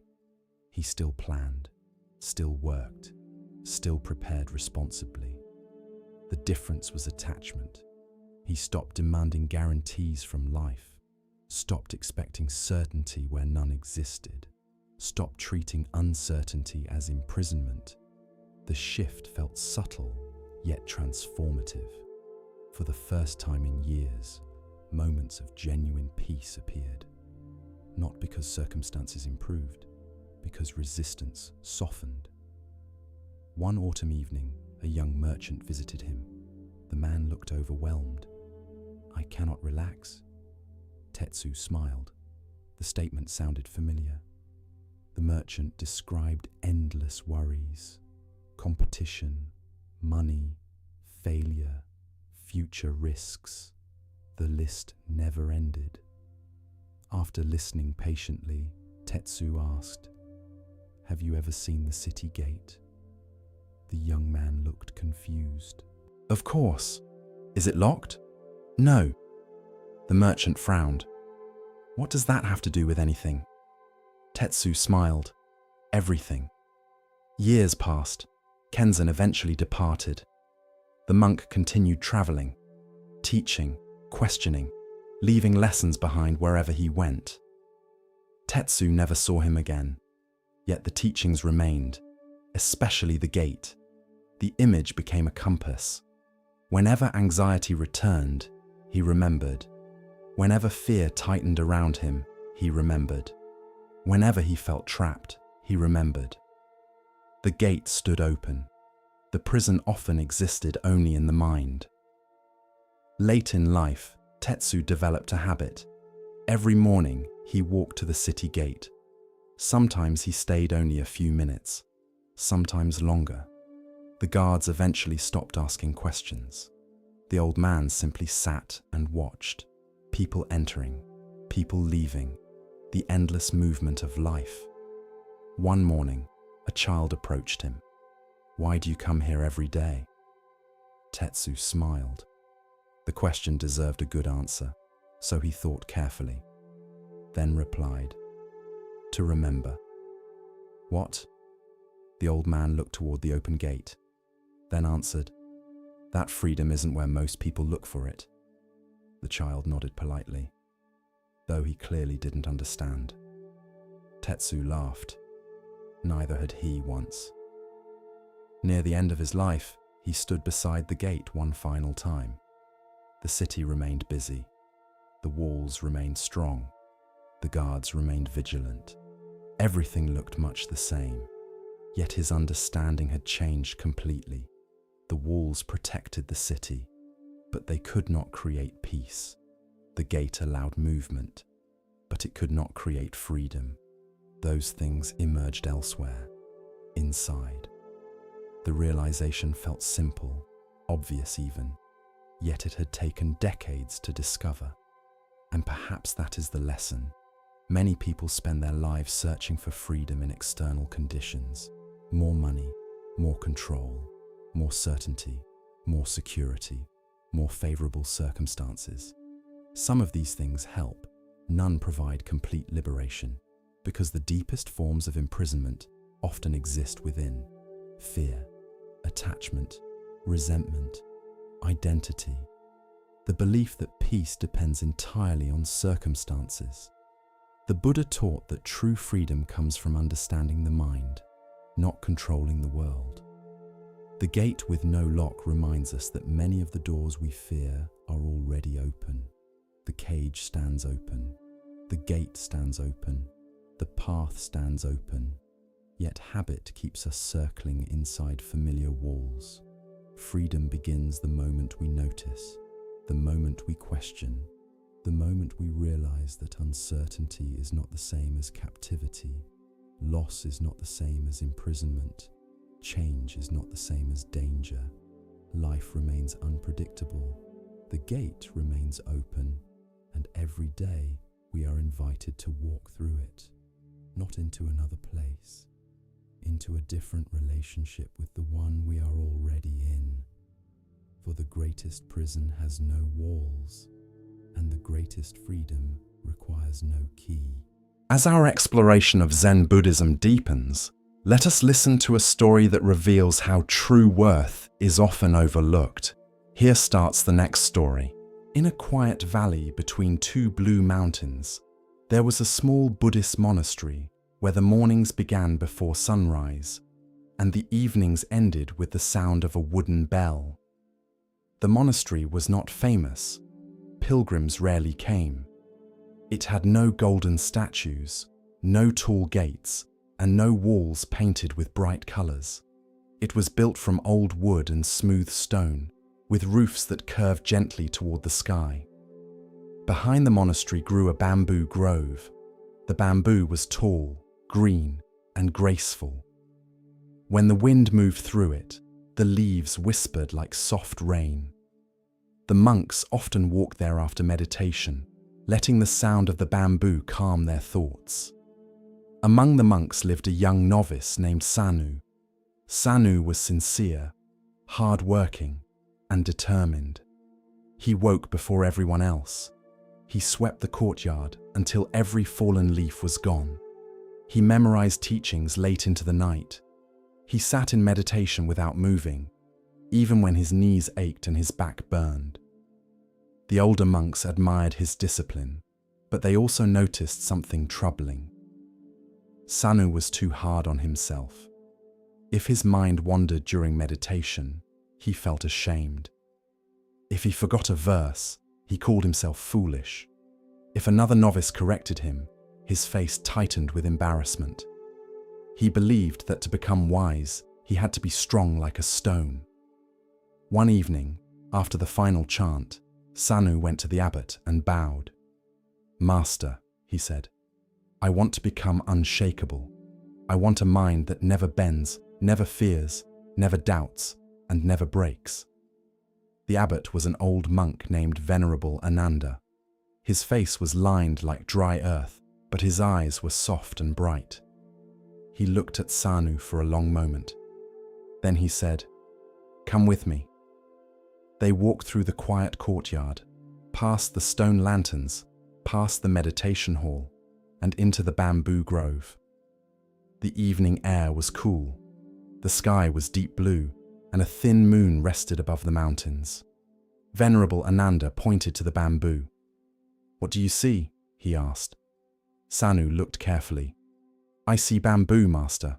Tall bamboo, straight bamboo, strong bamboo." The old monk nodded. "And what do you think makes it strong?" Sanu answered quickly. "It stands upright. It does not collapse. It rises above the earth." Venerable Ananda smiled faintly. "Perhaps," he said, "or perhaps its strength is something else." Sanu did not understand, but he said nothing. The next morning, the sky changed. Dark clouds gathered over the mountains. The air became heavy and still. Birds flew low. The leaves of the bamboo grove stopped whispering and became silent. By midday, rain began to fall. At first, it was gentle. Then it grew harder. The monastery roofs rattled.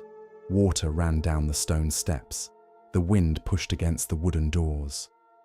By evening, a fierce storm had entered the valley. The monks closed the shutters and secured the lamps. Thunder rolled across the sky. Rain struck the earth so hard it sounded like thousands of drums.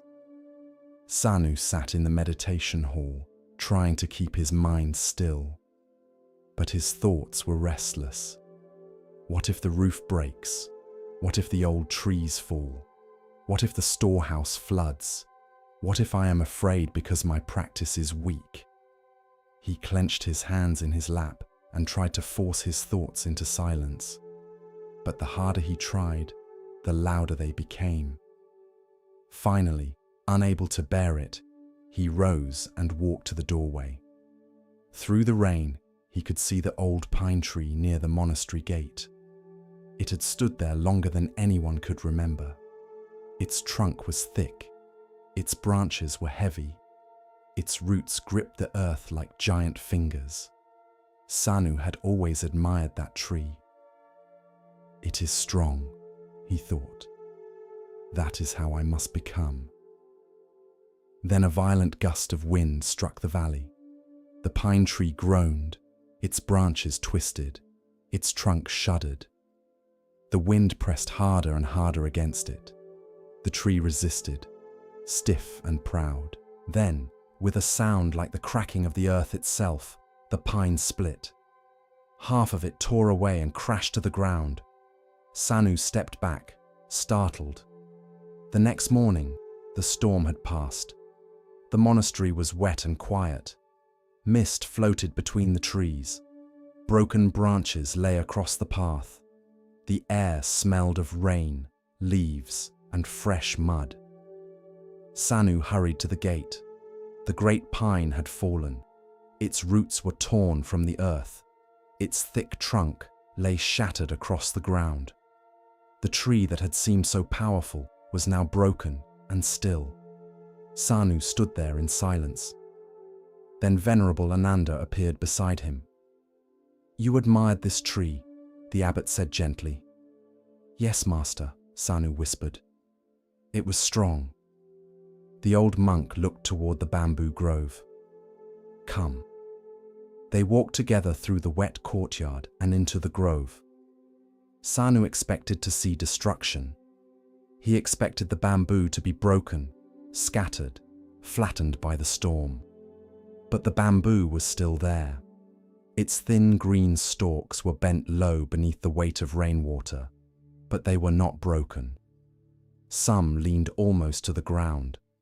Others curved like bows.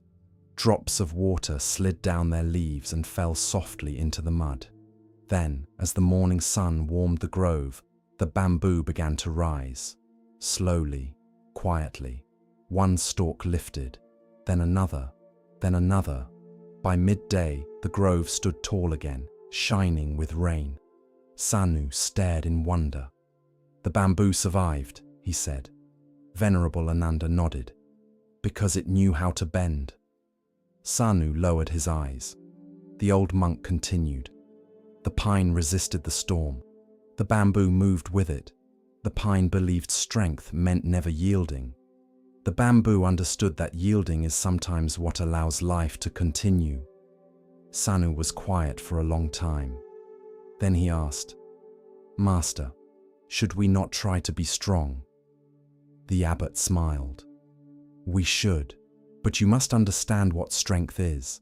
A rigid mind breaks under suffering. A flexible mind receives suffering, learns from it, and rises again." Sanu listened carefully. "Pain will come," said the abbot. "Loss will come. Change will come. People will disappoint you.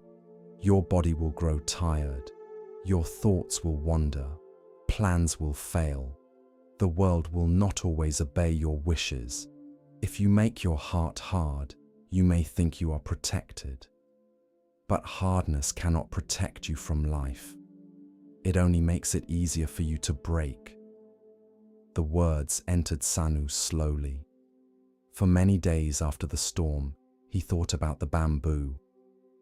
When he meditated and his mind wandered, he no longer clenched his jaw. Instead, he gently noticed the thought and returned to his breath. When he made a mistake while chanting, he bowed, corrected himself, and continued. When another novice spilled rice during the midday meal, Sanu began to scold him, then stopped. He remembered the bamboo bending in the rain, so he simply helped clean the floor. Weeks passed. One afternoon, a traveler arrived at the monastery. He was angry and exhausted. His clothes were muddy and his face was full of frustration. He demanded food. He complained about the road. He criticized the monastery for being too simple. He mocked the monks for wasting their lives in silence. Sanu felt heat rise in his chest. He wanted to defend the monastery. He wanted to prove the traveler wrong. He wanted to speak sharply and show that he was not weak. But then he heard the wind moving through the bamboo grove. Soft, patient, untroubled. Sanu breathed in. Then he bowed and said, "You must have had a difficult journey. Please sit. I will bring you tea." The traveler seemed surprised. He sat down. Sanu brought tea, rice, and warm water for washing. The man ate in silence. Slowly, the anger left his face. After a while, he said, "I spoke rudely." Sanu answered, "The road was hard." The traveler looked down at his bowl. "My son is ill," he said quietly. "I am afraid he will die. I did not know where to place my fear, so I placed it here." Sanu felt his anger dissolve. In that moment, he understood something. The traveler's harsh words had been like wind. If Sanu had stood rigidly against them, there would have been a storm between them. But because he had bent, something hidden had been revealed. Fear, grief, love. That evening, Sanu went to Venerable Ananda. "Master," he said, "today I bent, and I did not break." The old monk smiled. "And what did you discover?" Sanu thought for a moment. "I discovered that bending is not weakness. It gives space for compassion." The abbot nodded. "Yes, a mind that bends can listen. A heart that bends can understand. A life that bends can survive many storms." Years passed. Sanu grew older. His face became calmer. His movements became slower. He became known not for strictness, but for gentleness. Young novices came to him with their frustrations. One said, "I cannot meditate. My mind is too restless." Sanu would answer, "Then sit with a restless mind. Do not fight it like an enemy. Bow to it and return to the breath." Another said, "Someone insulted me, and I cannot stop thinking about it." Sanu would say, "Do not build a house for the insult. Let it pass through like wind through bamboo." Another said, "I am afraid of change." And Sanu would lead them to the grove. There, beneath the green stalks, he would tell them the story of the storm. He would point to the bamboo and say, "Look carefully. It does not survive because the world is gentle. It survives because it knows how to move with what comes. One winter, many years later, another storm entered the valley. This storm was stronger than the first. Rain fell for 3 days. The mountain paths turned to rivers. The old storage shed collapsed. Several trees were uprooted. The monks were frightened. But Sanu, now an elder, walked calmly through the monastery, helping secure doors, comforting novices, and carrying supplies to dry ground. A young monk asked him, "Are you not afraid?" Sanu looked toward the bamboo grove, swaying wildly in the rain. "I am afraid," he said. "But fear is also wind. I do not need to become hard against it." The young monk listened. Sanu continued, "Let the body feel fear. Let the mind know fear. But do not let fear become the master of the house." The storm passed by morning. Again, the bamboo rose. Some stalks were bruised. Some leaves were torn. Some branches had snapped. But the grove was alive. Sanu stood among them, touching one wet green stalk with his old hand. He remembered the young novice he had once been, the boy who wanted to become unshakable, the boy who believed wisdom meant never bending. Now he understood. Nothing alive is truly unshakable. The body changes, the heart changes, the world changes, the people we love change. Even mountains are slowly shaped by wind and rain. Peace does not come from refusing change. Peace comes from learning how to meet change without losing the kindness within us. That evening, as the monks gathered for meditation, Sanu spoke softly. "When suffering comes, do not ask, 'How can I make myself hard enough to never feel this?' Ask instead, 'How can I remain open without being destroyed? How can I bend without losing my roots?'" The hall was silent. Outside, the bamboo moved gently in the night breeze. Sanu closed his eyes. He could hear the soft rustling of leaves. It sounded like the earth itself was breathing. And in that sound, he heard the lesson again. Be rooted, but not rigid.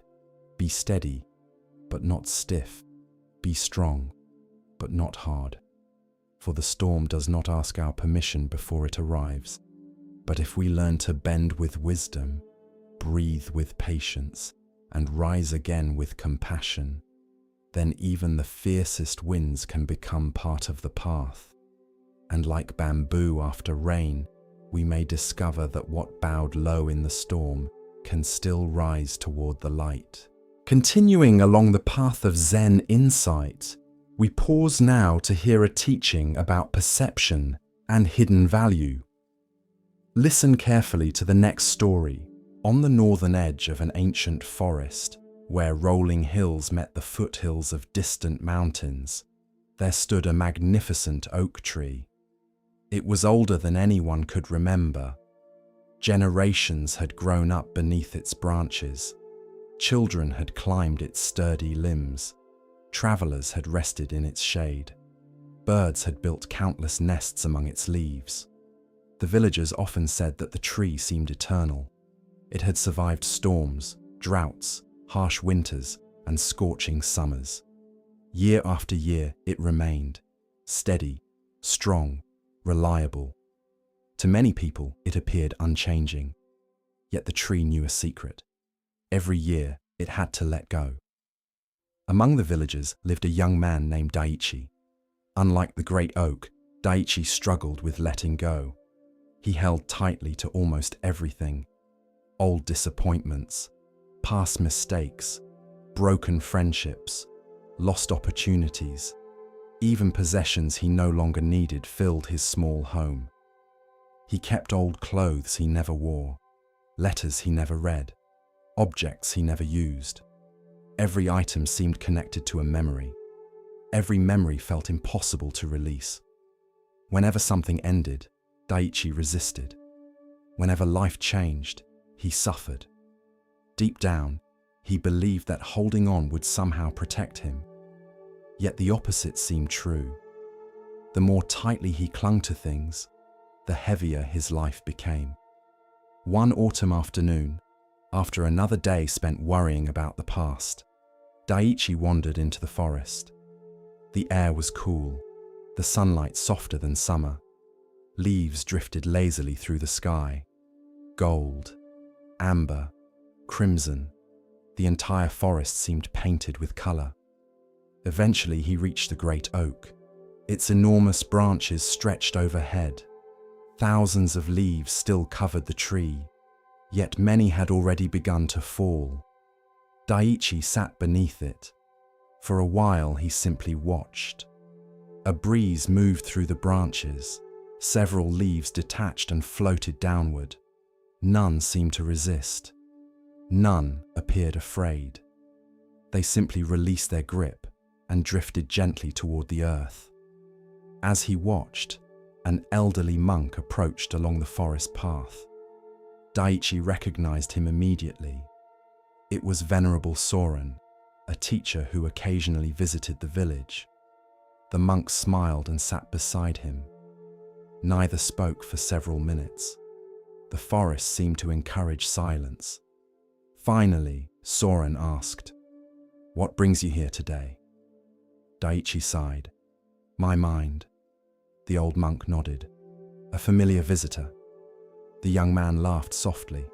Then he told the monk about his struggles, the regrets he could not forget, the relationships he could not move beyond, the memories he constantly replayed, the future he wished had happened. When he finished, the monk looked up at the oak tree. Then he asked, "Do you think the tree is sad about its leaves?" Daiichi frowned. "What?" The monk pointed upward. "The leaves. Do you think the tree mourns everyone that falls?" Daiichi looked at the branches. "I don't know." Soren smiled. "Then perhaps we should watch." So they sat together beneath the oak. The afternoon slowly unfolded. The wind came and went. Leaves continued falling. The tree remained. Finally, the monk spoke again. "Tell me, why do leaves fall?" "Because winter is coming." "Exactly." The old monk nodded. "The tree understands something many people forget." "What?" "That holding on forever prevents new growth." Daiichi listened carefully. The monk continued. "If the tree refused to release its leaves, what would happen when spring arrived?" The young man thought for a moment. There would be no room for new ones. The old monk smiled. "Exactly." The answer seemed simple, almost too simple, yet something about it lingered. Over the following weeks, Daiichi found himself returning to the oak tree often. Each visit revealed new changes. More leaves fell, more branches became bare. The transformation seemed gradual and effortless. The tree never appeared frightened, never desperate, never resistant. It simply participated in the season. One particularly windy afternoon, Daiichi arrived to find almost half the leaves gone. The ground beneath the tree glowed with autumn colors. It looked beautiful, yet the tree appeared less full than before. A thought suddenly entered his mind. Perhaps letting go was not destruction. Perhaps it was part of a cycle. Still, understanding a lesson and living it are very different things. A few days later, Daiichi received news that an old friend was moving far away. The two had grown distant over the years, but the announcement still stirred sadness. His first reaction was familiar: resistance. Why must people leave? Why must relationships change? Why can't things remain as they are? Then he remembered the tree. That evening he walked to the forest. The oak stood quietly beneath the fading light. More leaves had fallen. The branches looked increasingly bare. Yet somehow the tree seemed no less alive. Standing beneath it, Daiichi realized something. The tree did not cling to what had served its purpose. It trusted the seasons, and perhaps life required the same trust. Winter eventually arrived. Snow covered the forest. The great oak stood completely bare. No leaves remained. At first glance, it looked almost lifeless. Many travelers passing through the forest assumed it was dead, but it was not. Beneath the surface, unseen processes continued. The roots remained alive. The trunk remained strong. The tree was preparing, waiting, trusting. One morning, Daiichi visited after a fresh snowfall. The world was silent. Snow covered every branch. The forest seemed asleep. As he stood there, he realized how much the tree had taught him. The oak no longer looked empty. It looked patient. There was a difference. Months passed. Winter slowly loosened its grip. The snow melted. The days grew longer. Birds returned. The air softened. And then, one morning, Daiichi noticed something remarkable. Tiny green buds had appeared along the branches. Small, fragile, almost invisible, yet unmistakably alive. A few weeks later, fresh leaves emerged. New life where old life had once been. The cycle continued. Not because the tree fought change, but because it accepted it. That spring, Daiichi began making changes of his own. He sorted through possessions he had kept for years. Some he donated, some he gave away, some he simply released. At first it felt uncomfortable, then surprisingly freeing. He also began letting go of old resentments, not all at once, slowly, patiently, like leaves falling one by one. Some memories still hurt, some losses still saddened him, but he no longer carried them quite so tightly. Years later, Daiichi became known for his calm nature. People often sought his advice during difficult transitions. One young woman came after a painful breakup. An elderly man came after retirement. A merchant came after losing his business. Each wanted the same thing: a way to avoid change, a way to keep life exactly as it had been. Rather than giving immediate answers, Daiichi often invited them to walk into the forest. There, beneath the great oak, he would ask, "What season is the tree in?" The question often confused them. At first, then gradually they understood.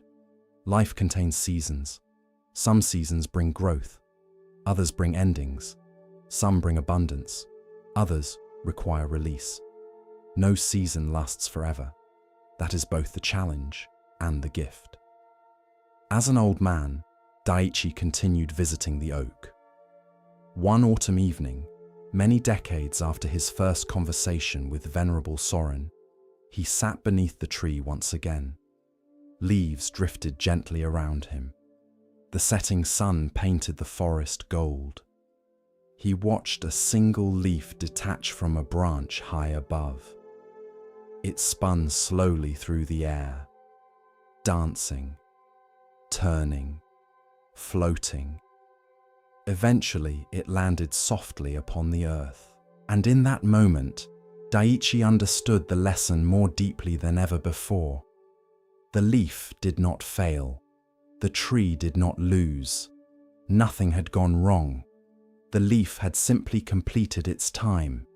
Its journey continued in another form. The earth would receive it. The soil would nourish future growth. Nothing was wasted. Nothing was truly separate. The same was true of so many things in life: relationships, dreams, chapters, roles, possessions, even certain versions of ourselves. Not everything is meant to remain forever. Some things arrive to teach us. Some arrive to comfort us. Some arrive to transform us. And then they leave. Not because they lacked value, but because their purpose has been fulfilled. The oak understood this. The seasons understood this. Nature understood this. Perhaps wisdom was simply learning to understand it too. As twilight settled over the forest, Daiichi closed his eyes and listened to the wind moving through the branches. The sound was gentle, peaceful, almost like a whisper. And if the wind could speak, it might have said, "Do not fear letting go. The tree does not mourn every leaf. It trusts the spring that has not yet arrived. Trust the seasons of your own life as well. For sometimes the very thing you are afraid to release is making space for something beautiful that has not yet begun to grow." In a remote valley, nestled between snow-capped mountains, there stood a village that knew the rhythm of the seasons better than the passage of years. The villagers measured time not by calendars, but by nature. The arrival of swallows marked the beginning of spring. The blooming of wildflowers announced summer. The golden harvest signaled autumn, and the first snowfall declared the arrival of winter. For generations, life followed this cycle. The people respected it, trusted it, lived alongside it. Yet every winter brought challenges. The days became short, the nights became long. The fields lay dormant beneath blankets of snow. The mountains disappeared behind storms. Travel became difficult. Food became precious. And many villagers quietly endured a heaviness they rarely spoke about. Among them lived a young woman named Aya. Aya had once been known for her cheerful spirit. As a child, she laughed easily. As a teenager, she dreamed endlessly. As a young adult, she believed life would unfold exactly as she imagined. But life rarely follows our plans. Several difficult years had changed her. Her mother had fallen ill. The family farm struggled. A man she hoped to marry had moved away and never returned. One disappointment followed another. Nothing catastrophic, nothing dramatic. Just enough sorrow, repeated often enough, to slowly dim her spirit. By the time she reached her late 20s, Aya no longer expected much from life. She still worked hard. She still helped others. She still smiled when required. But her joy felt distant, like a memory from another season. Then came the hardest winter anyone could remember. Snow arrived early. Storms lasted for weeks. The river froze. Roads disappeared beneath drifts of ice. The village became isolated. Many people worried. Some feared food shortages. Others feared illness. The darkness seemed endless. As winter deepened, so did Aya's sadness. Every morning she looked out the window and saw only white fields and grey skies. Every evening, darkness arrived before she felt ready for it. The world appeared lifeless, silent, frozen. One particularly cold morning, Aya walked into the forest to gather firewood. The air stung her cheeks. Her breath formed clouds before her face. Snow covered every branch. The entire landscape seemed asleep. As she moved through the woods, she thought about all the things she had lost, all the things that had not happened, all the things she wished were different. The more she thought, the heavier her heart became. Eventually, she stopped beside an old pine tree. The forest was completely silent, or so she thought. Then she heard it, a song, soft at first, almost impossible to notice, a single bird singing somewhere among the snow-covered branches. Aya looked around in surprise. Surely she had imagined it. Birds did not sing in winter, not here, not now. Yet the song came again, clear, gentle, unmistakably real. She followed the sound. Eventually she found the source. A small brown bird perched on a branch. Its feathers puffed against the cold. Its tiny body seemed fragile against the vast winter landscape, and yet it continued singing. The sight felt strangely absurd. Everything around it appeared frozen. The sky was grey, the trees were bare, the ground was covered in snow, and still the bird sang. Aya stood watching for several minutes. Then she shook her head. "Foolish bird." The words escaped before she could stop them. The bird, of course, offered no reply. Eventually it flew away, yet the image remained in her mind. Over the following days, she heard the bird again, always singing, always cheerful, always appearing when the world seemed at its coldest. The mystery began to irritate her. One morning, while delivering supplies to an elderly monk who lived near the edge of the village, she mentioned it. The monk's name was Tenzin. He had lived in the valley for many decades. People often sought his advice, though his answers were rarely straightforward. Aya set down the basket she carried. Then she asked, "Why would a bird sing in winter?" The old monk smiled. "Why indeed?" Aya frowned. "There is nothing to sing about." Tenzin looked amused. "Nothing? The trees are bare." "Yes." "The fields are frozen." "Yes." "The days are short." "Yes." "The world is asleep." The monk nodded. Then he asked, "Do you think the bird doesn't know that?" Aya hesitated. The question felt strange. Of course the bird knew. It lived in the same winter, the same cold, the same darkness. The old monk poured tea into 2 small cups. Steam rose gently into the air. Then he said, "Perhaps the bird sings not because winter is absent." He handed her a cup. "Perhaps it sings despite winter." The words lingered, but Aya wasn't convinced. The answer felt too simple, too optimistic. Life wasn't a song. Life was difficult. Life was loss. Life was uncertainty. Birds could afford to sing. People carried responsibilities. That evening she returned home unconvinced. Yet the next morning she heard the bird again, and the morning after that, and the one after that. Its song seemed to appear precisely when the weather felt most severe. Eventually, curiosity overcame irritation. One day she followed the bird deeper into the forest. The snow was fresh, the air perfectly still. The bird moved from branch to branch, singing as it went. Finally, it settled near a clearing where sunlight broke through the trees. Aya sat quietly nearby. For a long time she simply listened. The song wasn't extraordinary. It wasn't louder than other birds. It wasn't more beautiful. Yet within the silence of winter, it felt important, almost courageous. As she listened, a realization slowly emerged. The bird wasn't waiting for spring.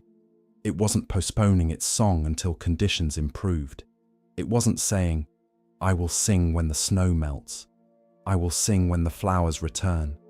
I will sing when life becomes easier." It sang now, in the middle of winter, in the middle of uncertainty, in the middle of cold and darkness. The insight unsettled her, because she realized she had been doing the opposite. For years, she had postponed her happiness. She had been telling herself, "I will be happy when life improves. I will be happy when things return to normal. I will be happy when my circumstances change." Yet those conditions kept moving further away, like a horizon, always visible, never reached. The winter continued, but something inside Aya began to shift. Not dramatically, not all at once, slowly. One morning she noticed the beauty of sunlight reflecting on snow. Another day she enjoyed sharing tea with a neighbor. Another day she laughed unexpectedly during a conversation. Small moments, ordinary moments. Moments she might previously have overlooked. The hardships remained. The cold remained. The uncertainty remained. Yet she discovered that joy and difficulty could exist together. One did not have to wait for the other to disappear. Several weeks later, a fierce storm struck the valley, the worst of the season. Wind howled through the mountains. Snow piled against doors. Many villagers stayed indoors for days. When the storm finally passed, Aya walked into the forest once more. The landscape looked transformed. Branches had fallen, paths had disappeared, everything seemed buried beneath fresh snow. For a moment she wondered whether the little bird had survived. Then she heard it, faintly, somewhere beyond the trees. The same song, the same steady melody, the same quiet courage. And for the first time, Aya smiled before hearing the entire song. Years passed. The difficult winter eventually ended. Spring returned, as it always does. Snow melted. Streams flowed once more. Flowers appeared. Birds filled the forests. Yet Aya never forgot the lesson, because she realized the bird had never truly been teaching her about winter. It had been teaching her about life. Every life contains winters, periods of loss, periods of uncertainty, periods when joy feels distant, periods when the future appears hidden. Many people spend those seasons waiting for life to improve before allowing themselves to live fully, waiting for perfect conditions before allowing themselves to hope, waiting for spring before allowing themselves to sing. But the little bird had shown another way. One autumn evening, many years later, a young villager came seeking Aya's advice. The young woman had recently suffered several disappointments. Nothing seemed to be going according to plan.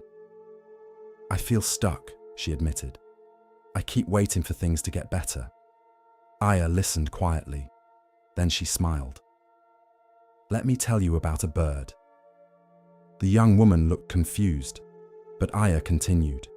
She told the story of the hardest winter, the silent forest, the tiny bird, the unexpected song.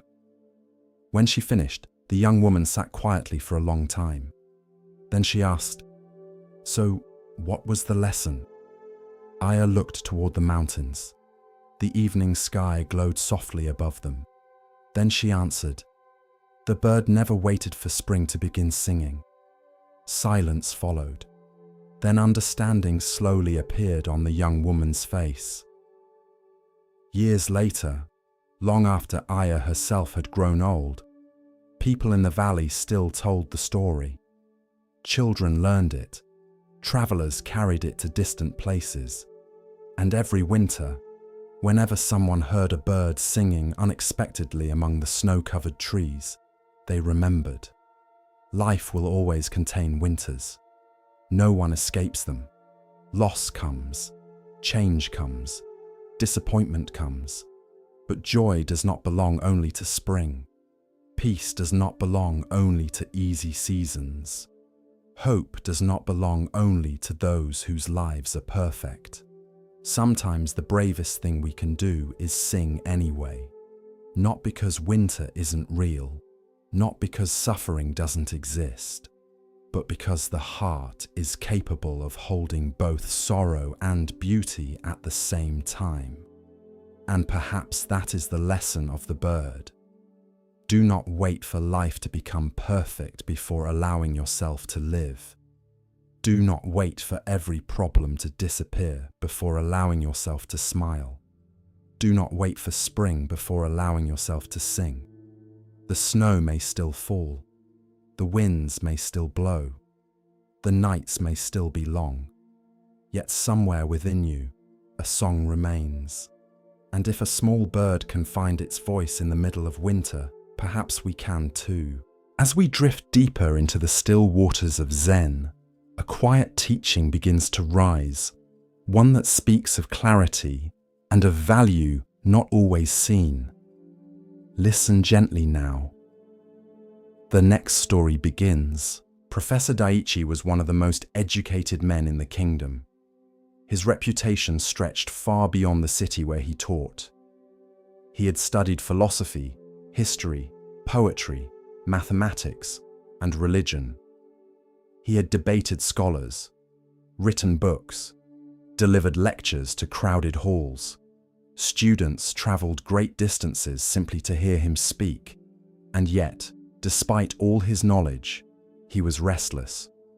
The more he learned, the more questions appeared. The more books he read, the more uncertain he became. At first, he believed the answer was more knowledge, so he read more, studied more, collected more ideas, filled more notebooks. But the feeling remained, a quiet dissatisfaction, a sense that something important was still missing. One spring morning, while visiting a neighboring province, Daiichi heard rumors of an elderly Zen monk who lived alone in the mountains. People spoke of the monk's unusual wisdom.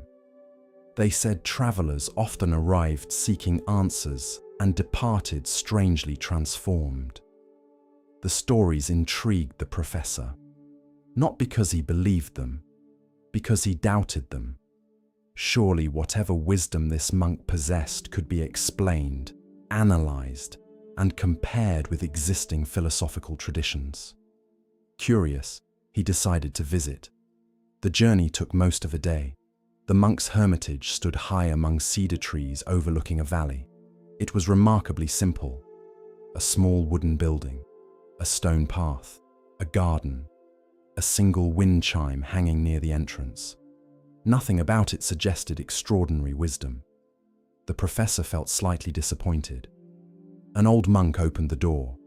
His robe was plain, his face weathered, his eyes calm. He bowed. "Welcome." Daiichi returned the bow. "I am Professor Daiichi." The monk smiled. "I know." This surprised him. "You do? Several people mentioned you might come." The monk stepped aside. "Please enter."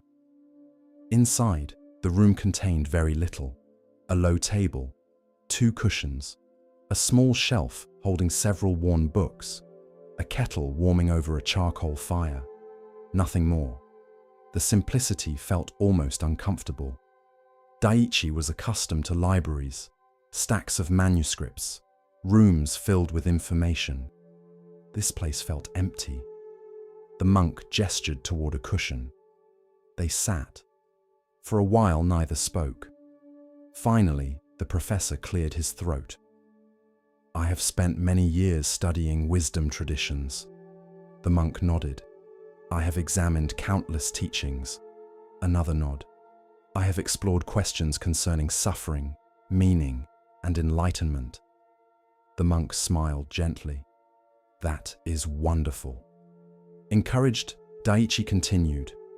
He spoke about philosophy, religion, meditation, ethics, consciousness, the nature of reality, the limitations of language, theories from different schools of thought. Hours seemed to pass. Whenever he finished explaining one idea, another followed. The monk listened quietly, never interrupting, never arguing, never correcting. Eventually, Daiichi paused. Surely now the monk would offer his own insights. Instead, the old man asked, "Would you like some tea?" The professor felt slightly disappointed. After such an impressive discussion, tea seemed unrelated. Nevertheless, he nodded. "Yes." The monk rose, placed 2 cups on the table, then began pouring tea. The first cup filled steadily. The tea reached the rim. Then the monk continued pouring. The professor blinked. Tea spilled over the edge, onto the table, onto the floor. Still the monk poured. At last, Daiichi could no longer remain silent. "Stop!" The monk looked up. "The cup is full." Tea continued dripping from the table. "It cannot hold any more." The old monk placed the kettle down, then smiled. "Exactly." Silence filled the room. The professor stared at the overflowing cup. Slowly, painfully slowly, understanding began to appear. The monk's voice remained soft. "You have come seeking wisdom." Daiichi said nothing. "But your cup is already full." The words struck harder than any criticism, because they were true. The monk continued. You arrive carrying conclusions, opinions, theories, certainties, comparisons. He pointed toward the overflowing cup. How can something new enter if there is no space? For the first time since arriving, the professor had no response. The afternoon sunlight filtered through the windows. The wind chime outside moved softly in the breeze. The old monk poured fresh tea into a clean cup. This time he stopped before it overflowed. Then he handed it to Daichi. The professor accepted it quietly. Over the following days, he remained at the hermitage. At first, he expected lessons, teachings, discussions. Instead, the monk assigned simple tasks: sweeping leaves, carrying water, working in the garden, preparing meals. The simplicity frustrated him. One morning, while pulling weeds, he finally asked, "When will the teaching begin?" The monk looked surprised. "It already has." Daichi frowned. "How is this philosophy?" The old man smiled. "Must wisdom always arrive through words?"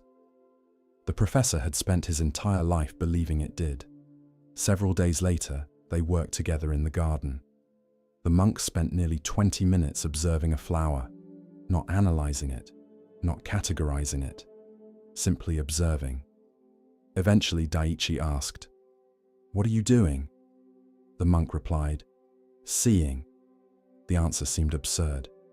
"Anyone can see a flower." The old man nodded. "Many people look." He smiled gently. "Very few actually see."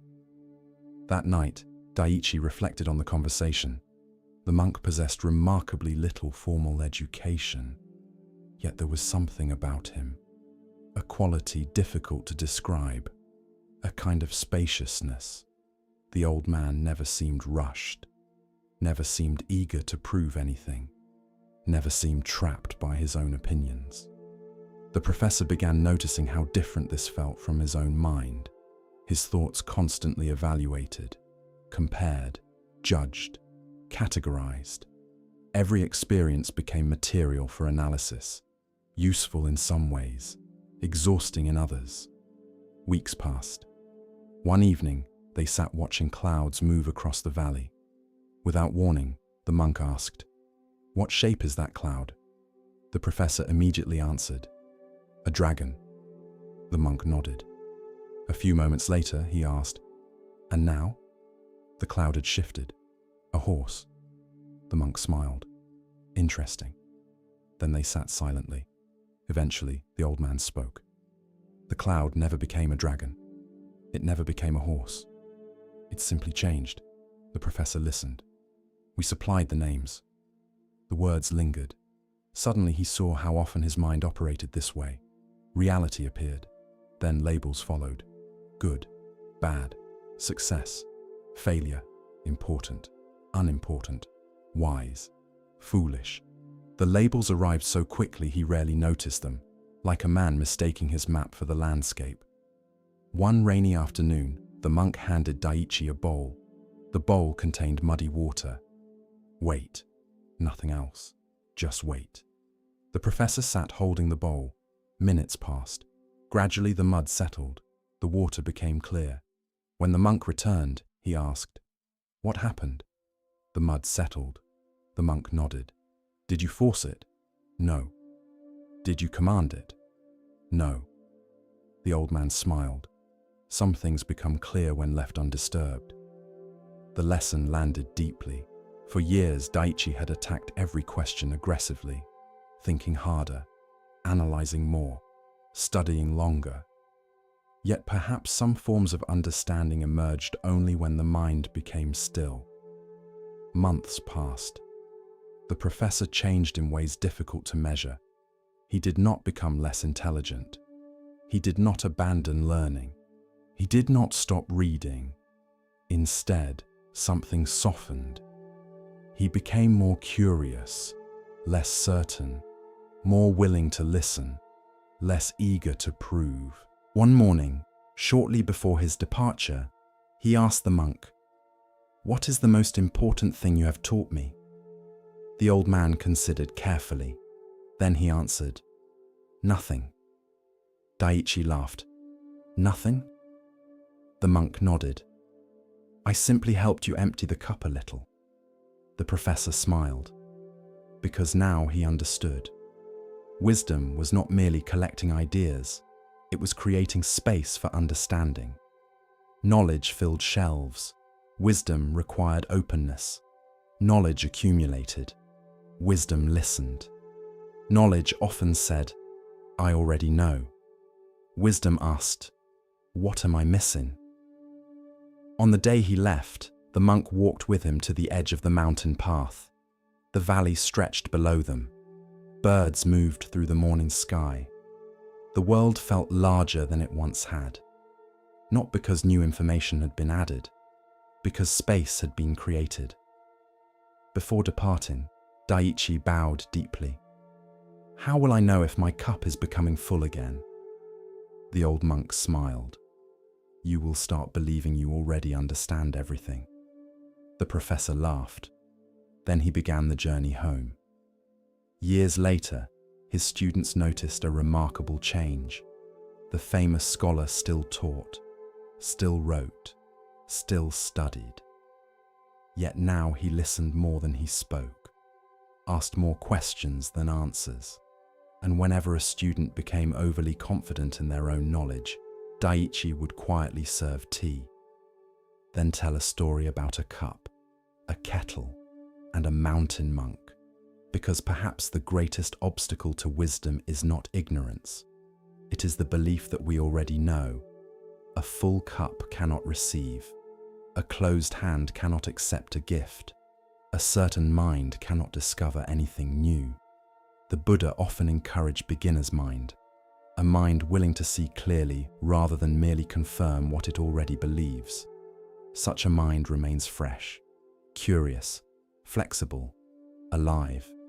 So when life offers a lesson, ask yourself, is there room in the cup, or has certainty already filled it?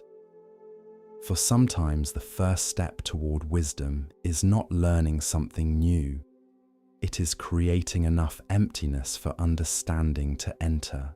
No one admired the pond. Visitors admired the mountains. They admired the waterfalls. They admired the ancient temple that stood on the hillside overlooking the valley. But the pond received little attention. It sat beyond the temple gardens, hidden behind a grove of willow trees. The water appeared dark, still, murky. Thick mud covered the bottom. In summer, insects hovered above its surface. In autumn, fallen leaves collected along its edges. To most people, it looked unimpressive. Some even considered it ugly. The monks rarely disagreed. They simply smiled, because they knew something the visitors did not. Every spring, the pond transformed. From the dark water emerged lotus flowers, pure white, soft pink, brilliant and beautiful. Their petals seemed untouched by the mud below. Visitors often gathered to admire them. Many wondered how something so beautiful could emerge from such murky water. The monks understood. That was precisely the lesson. Among the novices living at the temple was a young monk named Kenta. Kenta had not always imagined becoming a monk. As a child, he dreamed of many things: traveling, studying, building a successful life, perhaps even becoming a famous scholar. Then life changed. His father died unexpectedly. His family's financial situation collapsed. Several relatives argued bitterly over inheritance. Friends drifted away. The future he imagined disappeared. By the age of 19, Kenta felt broken, lost, directionless. The monastery offered refuge, food, shelter, silence. Most importantly, distance from the chaos he carried inside. Yet even after entering monastic life, peace did not arrive. His body sat in the temple. His mind remained trapped in the past. Every day, he compared his life to the life he believed he should have lived. Every day, he replayed disappointments. Every day, he asked the same question. Why did this happen to me?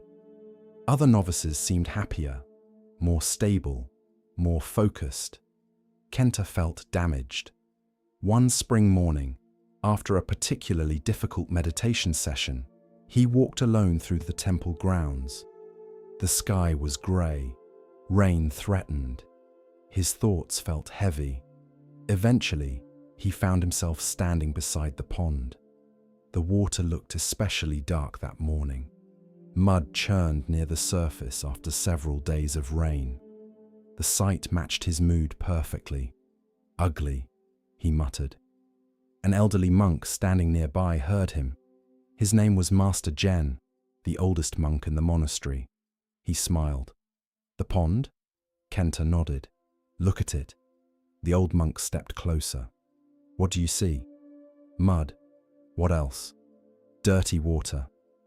The old monk nodded, then pointed toward a single lotus bud emerging from the surface. What about that? Kenta glanced at it. The flower had not yet opened. It isn't blooming yet. Master Jen smiled. Neither are you. The young monk frowned. The answer irritated him. He had come seeking understanding, not riddles. The old monk seemed unconcerned. He simply walked away, leaving Kenta alone with the pond. Over the following weeks, spring deepened. The lotus bud slowly opened. Then another, then another. Soon, dozens of flowers covered parts of the pond. Visitors arrived to admire them. Many took long walks just to see the blossoms.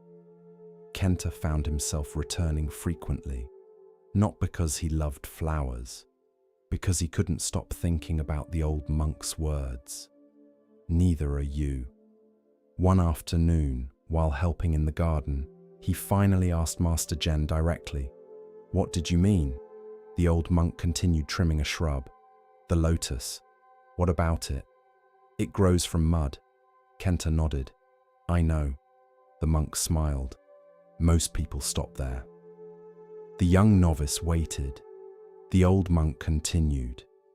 "The flower does not grow despite the mud. It grows because of it." Silence followed. Kenta frowned. The statement felt important, yet he didn't fully understand it. That evening, he sat beside the pond long after sunset. The lotus flowers rested silently upon the water. He thought about his life, his father's death, the financial struggles, the loneliness, the disappointments, all the experiences he wished had never happened. Mud, years of mud. The realization felt uncomfortable, because if Master Jen was correct, perhaps he had been viewing his life incorrectly. Several days later, another lesson arrived. A wealthy merchant visited the monastery. The man possessed everything Kenta once desired: fine clothing, influence, money, status. The novice found himself immediately jealous. For several days he observed the visitor. Then something surprising happened. The merchant requested a private conversation with the abbot. Afterward, rumors spread. The man was deeply unhappy. His marriage was failing. His children barely spoke to him. He suffered from constant anxiety. The wealth that appeared so attractive from a distance had not protected him from suffering. The realization unsettled Kenta. Pain, it seemed, visited everyone. Different forms, different circumstances, the same human experience. Several weeks later, Master Jen assigned him an unusual task. Each morning, Kenta was instructed to care for the lotus pond, removing debris, monitoring water levels, protecting the flowers from damage. At first, he considered the work boring. Then something changed. Day after day, he observed the flowers closely. He noticed how slowly they grew, how they pushed upward through murky water, how storms bent them without destroying them, how some blooms opened beautifully while others struggled. The pond, became a teacher. One morning, he discovered a lotus flower damaged by insects. Several petals were torn. The blossom would never look perfect. His first instinct was disappointment. Then he paused. Despite the damage, the flower remained beautiful, not because it was flawless, because it was alive. The insight lingered. Months passed. Summer arrived. Kenta continued practicing, meditating, working, studying. Yet something subtle had shifted. His relationship with suffering began changing. He stopped asking, "Why did this happen to me?" Instead, he began asking, "What is this teaching me?" The difference was profound. One question led to resentment. The other led to curiosity. Life did not become easier, but it became more meaningful. Several years later, a severe drought struck the region. The temple suffered along with everyone else. Water became scarce, gardens withered, crops struggled. Even the lotus pond shrank noticeably. Many monks worried. Some feared the flowers would disappear entirely. Yet when the following spring arrived, something remarkable happened. The lotus blossoms returned, fewer than before, but stronger. Their roots had survived beneath the surface, waiting patiently. Kenta stood beside the pond watching them emerge. Suddenly, he understood something he had been slowly learning for years. Resilience is often invisible. People assume strength looks dramatic, powerful, obvious. But real resilience often looks quiet. Roots surviving winter, seeds waiting beneath soil, a lotus growing through mud. Years continued passing. Kenta eventually became a teacher. Students frequently sought his guidance, especially those experiencing difficulties. One young novice arrived after losing both parents within a short period. The grief overwhelmed him. Life felt unfair, meaningless, broken. Kenta listened carefully, then led the novice to the pond. By now, it was famous throughout the region. Hundreds of lotus flowers bloomed each spring. They stood quietly beside the water. After several minutes, the novice asked, "Why did you bring me here?" Kenta pointed toward a flower. "What do you see?" "A lotus." "What else?" The young man shrugged. "Nothing." Kenta smiled. "Most people see a flower." He pointed toward the dark water. "I see the mud too." The novice remained silent. The teacher continued. "The flower is beautiful. The mud is not. Yet they belong to the same story." The young man stared at the pond. Something softened in his expression. Not healing, not yet, but perhaps the beginning of healing. Years later, Kenta himself grew old. His hair turned grey, his movements slowed. The pond remained. Each spring, lotus flowers continued blooming. Generation after generation, student after student, lesson after lesson. One evening, while sitting beside the water at sunset, a visitor asked him, "What is the greatest lesson the lotus teaches?" Kenta reflected carefully, then answered, "That suffering is not always an obstacle." The visitor looked surprised. "What do you mean?" The old monk smiled. "Many people spend their lives wishing the mud had never existed." He looked across the pond. "But without the mud, there is no lotus." The wind moved gently across the water. The flowers swayed slightly. The visitor remained thoughtful. And perhaps that is the lesson. Most people want growth without difficulty, wisdom without confusion, strength without struggle, compassion without heartbreak, patience without waiting. Yet life rarely works that way. The experiences we resist often become the very conditions that help us grow. Loss can deepen empathy. Failure can create humility. Loneliness can reveal connection. Hardship can uncover resilience. This does not mean suffering is good, nor does it mean we should seek it. The mud is still mud. Pain is still pain. Grief is still grief. But the lotus reminds us of something hopeful. We are not defined solely by what happens to us. We are also shaped by how we grow through it. The Buddha himself taught that awakening often begins by facing suffering honestly, not avoiding it, not denying it, not pretending it isn't there. The lotus never escapes the mud. It grows through it, and perhaps we can too. So when life feels difficult, remember the pond, remember the dark water, remember the unseen roots beneath the surface, and remember the flower. Because some of the most beautiful qualities a human being can develop are not born from comfort. They are born from adversity met with wisdom. Just as the lotus rises from the mud without being stained by it, we too can emerge from life's difficulties carrying compassion, understanding, and strength. Not despite the mud, but because we learned how to grow through it. With each breath, we continue our journey through the wisdom of Zen, where the smallest stone may hold the greatest truth. Here starts the next story. The village of Nandara sat between a dense forest and a wide river. The people there lived simple lives.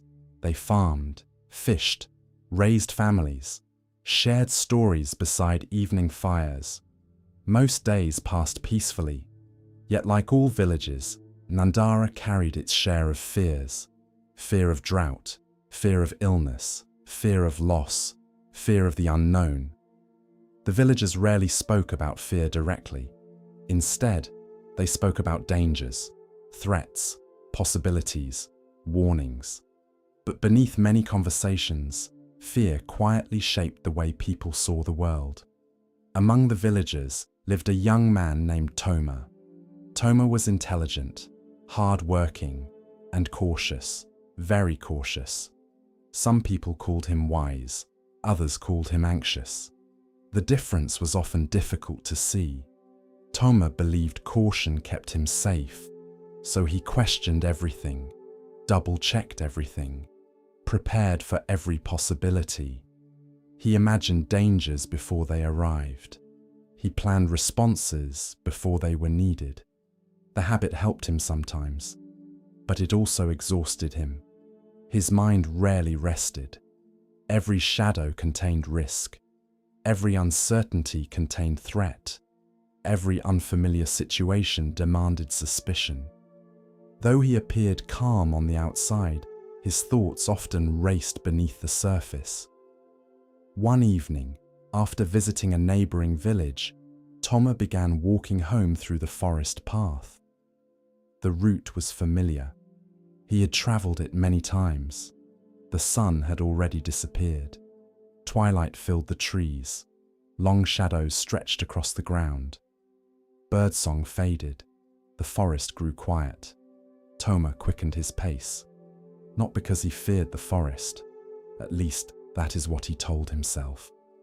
The path curved around a large boulder, then continued downhill toward the village. As he rounded the bend, something caught his eye. A snake, large, dark, coiled directly across the path. Toma froze. His heart slammed against his chest. His breathing stopped. The world narrowed instantly. Snake, danger, run. Every instinct activated. The creature appeared enormous, its body thick, its shape unmistakable. Toma stepped backward carefully. Then another step. His pulse hammered. The forest suddenly felt hostile. Every sound seemed threatening. The fading light made everything worse. He stared at the snake. The snake remained motionless. Minutes passed. The creature did not move. Neither did Toma. Fear held them both in place. Eventually, the young man abandoned the path entirely. He turned around, took a much longer route home. By the time he reached the village, darkness had fully arrived. His family immediately noticed something was wrong. What happened? Toma described the encounter, the enormous snake, the dangerous location, the narrow escape. The story spread quickly. By morning, everyone knew. Several villagers decided to avoid the path entirely. Others carried sticks for protection. Parents warned children. Fear multiplied, not because anyone had seen the snake themselves, because someone else had. The following afternoon, an elderly monk named Genkai arrived in the village. He often traveled between monasteries, offering teachings wherever people invited him. The villagers welcomed him warmly. During dinner, someone mentioned the snake. Several people described its size. Others added details. The story grew slightly with each retelling. Genkai listened quietly, then asked, "Has anyone seen it today?" Silence. The villagers exchanged glances. Finally, someone answered, "No." The monk nodded. Interesting. The next morning, Genkai walked toward the forest path. Several villagers tried to stop him. The snake might still be there. The route was dangerous. The monk smiled, then continued anyway. Curiosity eventually persuaded Toma to accompany him. The young man remained nervous throughout the journey. His eyes constantly scanned the undergrowth. Every rustling leaf captured his attention. The memory of the previous evening remained vivid. Eventually, they reached the bend in the path. Toma stopped immediately. There, he pointed. The snake remained exactly where he remembered it.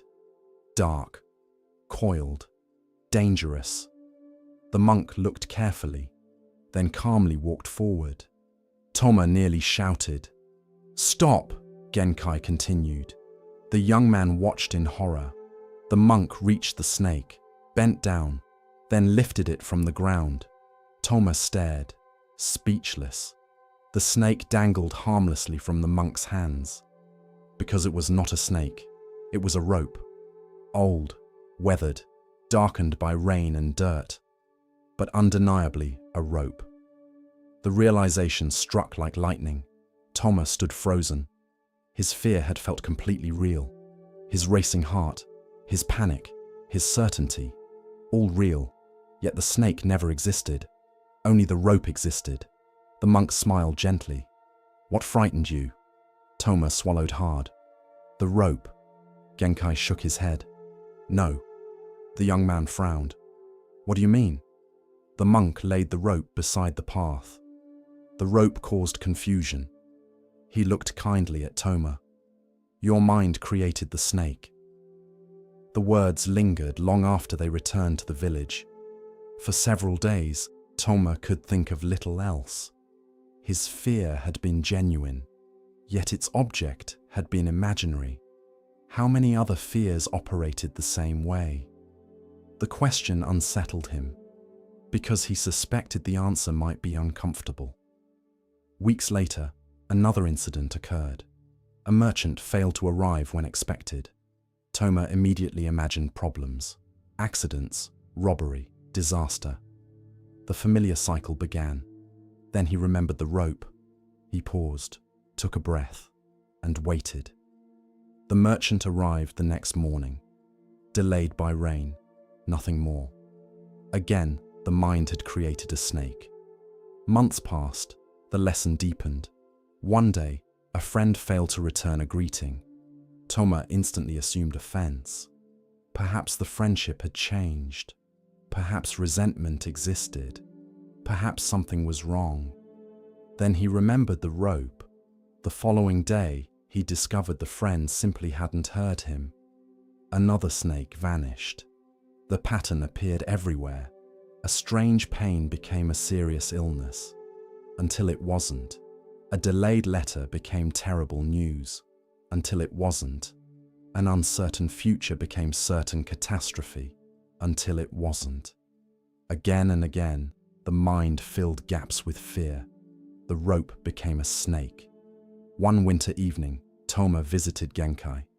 The monk sat beside a fire drinking tea. I keep finding ropes. The old monk laughed. Good. The young man smiled. I didn't realize how many snakes I carried. The monk nodded.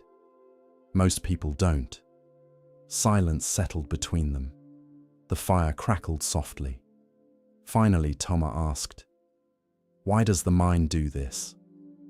Genkai looked thoughtfully into the flames. "Because uncertainty is uncomfortable," the monk continued. "When information is incomplete, the mind often invents a story." Toma nodded. "And fear writes very convincing stories." The old monk smiled. "Exactly." Years passed. The teaching transformed Toma's life. Not because fear disappeared. Fear remained. Fear still served important purposes. Real dangers existed. Real problems occurred. Real suffering happened. The lesson was not that fear is always wrong. The lesson was to investigate before believing it completely. One spring, a severe drought threatened the region. Many villagers panicked immediately. Predictions spread. Rumors multiplied. Disaster seemed inevitable. Toma listened carefully, then remembered the rope. The drought was real, but many conclusions surrounding it were assumptions. No one knew the future. Preparations were wise. Panic was not. The distinction helped many people remain calm. Years later, Toma became known as a wise advisor. Young people often sought his guidance. One afternoon, a frightened student arrived. "I think everything is going wrong."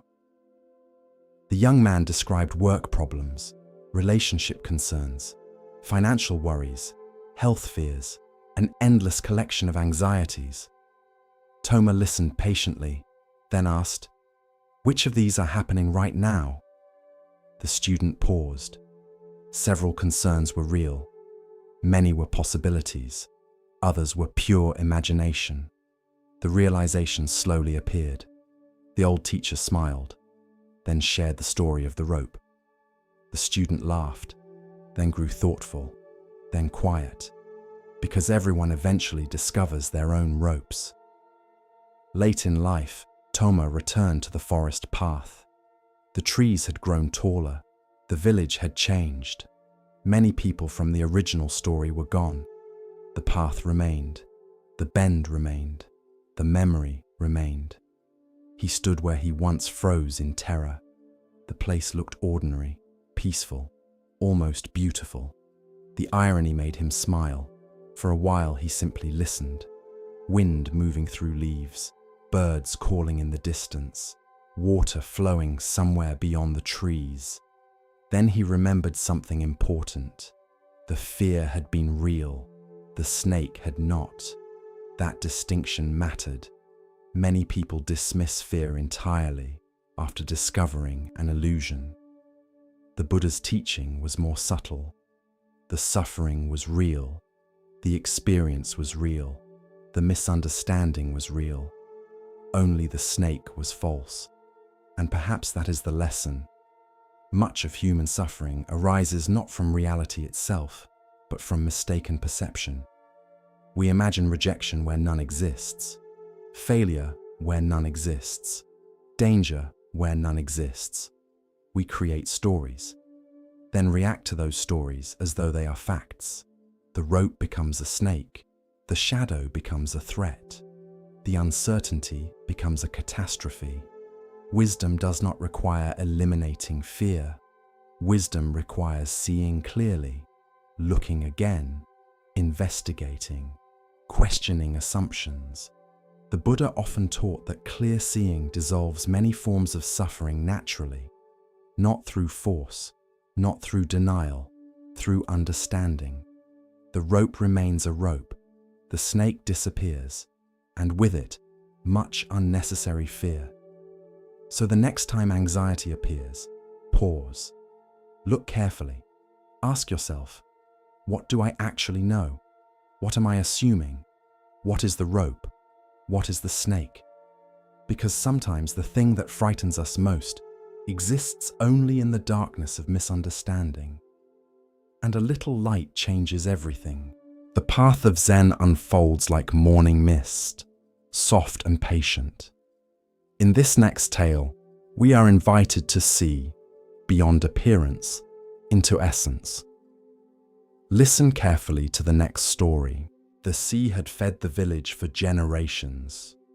Every morning before sunrise, while the sky was still dark blue and the stars had not yet faded, the fishermen of Minato carried their nets to the shore. They pushed their boats into the water. They listened to the waves. They checked the wind. Then, one by one, they rowed out into the open sea. Some days, the sea was generous. The boats returned low in the water, heavy with fish. Children ran along the shore laughing. Women prepared baskets. Merchants counted coins. Families ate well. Other days, the sea gave very little. A few small fish, a torn net, an aching back, a long silence. But the villagers understood something important. The sea could be worked with. It could be respected. It could be learned from. But it could never be owned. Among the fishermen lived a man named Daisuke. When Daisuke was young, he was known for his bright spirit. He was not the richest fisherman. He did not own the largest boat. His nets were patched in several places. His house was small, yet he seemed deeply happy. If he returned with 10 fish, he smiled. If he returned with 3, he smiled. If a storm forced him to stay home, he helped repair boats or drank tea with the elders near the harbour. People liked being around him. His laughter came easily. His gratitude was natural. Every evening, he ate with his wife, Hana, and their young daughter, Emi, in a small house near the water. Their meals were simple: rice, fish, vegetables, tea, sometimes fruit if the market had been kind. Before eating, Daisuke always looked at the table and said, "Enough." Hana would smile. Emi would repeat the word proudly, "Enough." And for many years, it truly was. Then, slowly, comparison entered his life. It did not arrive like a storm. It arrived like a small leak in a boat, quiet, easy to ignore, dangerous over time. One fisherman bought a larger boat. Another built a bigger house. A third began selling fish to merchants in the city and returned wearing finer clothes. At first, Daisuke felt happy for them, then curious, then restless. One evening, after passing a neighbor's newly built home, he looked at his own small house differently. The walls seemed thinner than before. The roof seemed older. The table seemed poorer. Nothing had changed, except his seeing. That night, when Hana placed dinner before him, she waited for the familiar word, "Enough." But Daisuke said nothing. He only looked down at the meal. Hana noticed. "What is it?" He shook his head. "Nothing." But it was not nothing. A new thought had entered him. Maybe this is not enough. From that day forward, the thought grew. When his catch was small, he felt ashamed. When his catch was large, he wondered why it was not larger. When neighbors succeeded, their happiness felt like an accusation. When others praised his work, he barely heard them. He began rising earlier, returning later, repairing nets late into the night. Hana admired his effort at first, then worried. "You work as though something is chasing you," she said one evening. Daisuke laughed. "I am only trying to improve our life. Our life is not bad." I did not say it was, but his voice was sharp, sharper than he intended. Hana said nothing more. Outside, the waves moved gently against the shore. Inside, something less gentle had begun moving through his heart. One morning, rumors spread through the village. A golden fish had been seen beyond the western reef. Not golden in the way ordinary fish flash beneath sunlight. Truly golden. Its scales shone like coins. Its fins moved like silk. An old fisherman claimed he had seen it leap from the water at dawn, glowing brighter than the sunrise. Another said it was no ordinary fish, but a blessing from the sea. A merchant claimed that nobles in the city would pay a fortune for such a creature. By sunset, the entire village was talking. Some laughed, some doubted, some dreamed. Daisuke listened silently, but inside him, something awakened. A golden fish, one catch, one miracle, one moment that could change everything. That night, he could not sleep. He imagined the fish in his net. He imagined merchants gathering around him. He imagined coins spilling across his table. A larger boat, a larger house, finer clothing for Hana, a better future for Emi, respect, security, admiration, more. The word glowed inside him. More. The next morning, he rowed toward the western reef. He told Hana he was simply trying a new fishing area, but he knew the truth. He was searching. For hours he watched the water. Every flash beneath the surface made his heart leap. Every wave became a possibility. Every shadow seemed promising. But the golden fish did not appear. He returned with only 4 ordinary fish, a catch he once would have accepted with gratitude. Now it felt like failure. Days passed, then weeks. Daisuke searched constantly. He ignored familiar fishing grounds. He stopped listening to older fishermen who knew the currents. He neglected ordinary catches because ordinary fish no longer interested him. His income declined. His patience declined faster. Hana tried to speak with him. Daisuke, we have less food than before. I know. You are chasing a rumor. I am chasing an opportunity. At what cost? He turned away. That question angered him because he did not want to answer it. At the harbor, an elderly fisherman named Hiro watched him carefully. Hiro had fished the sea for more than 50 years. His boat was small, his hands rough, his face deeply lined from sun and salt, but his eyes were peaceful. One evening, Hiro found Daisuke repairing a net with unnecessary force. "You are angry at the net," the old man said. Daisuke looked up. "The net keeps tearing."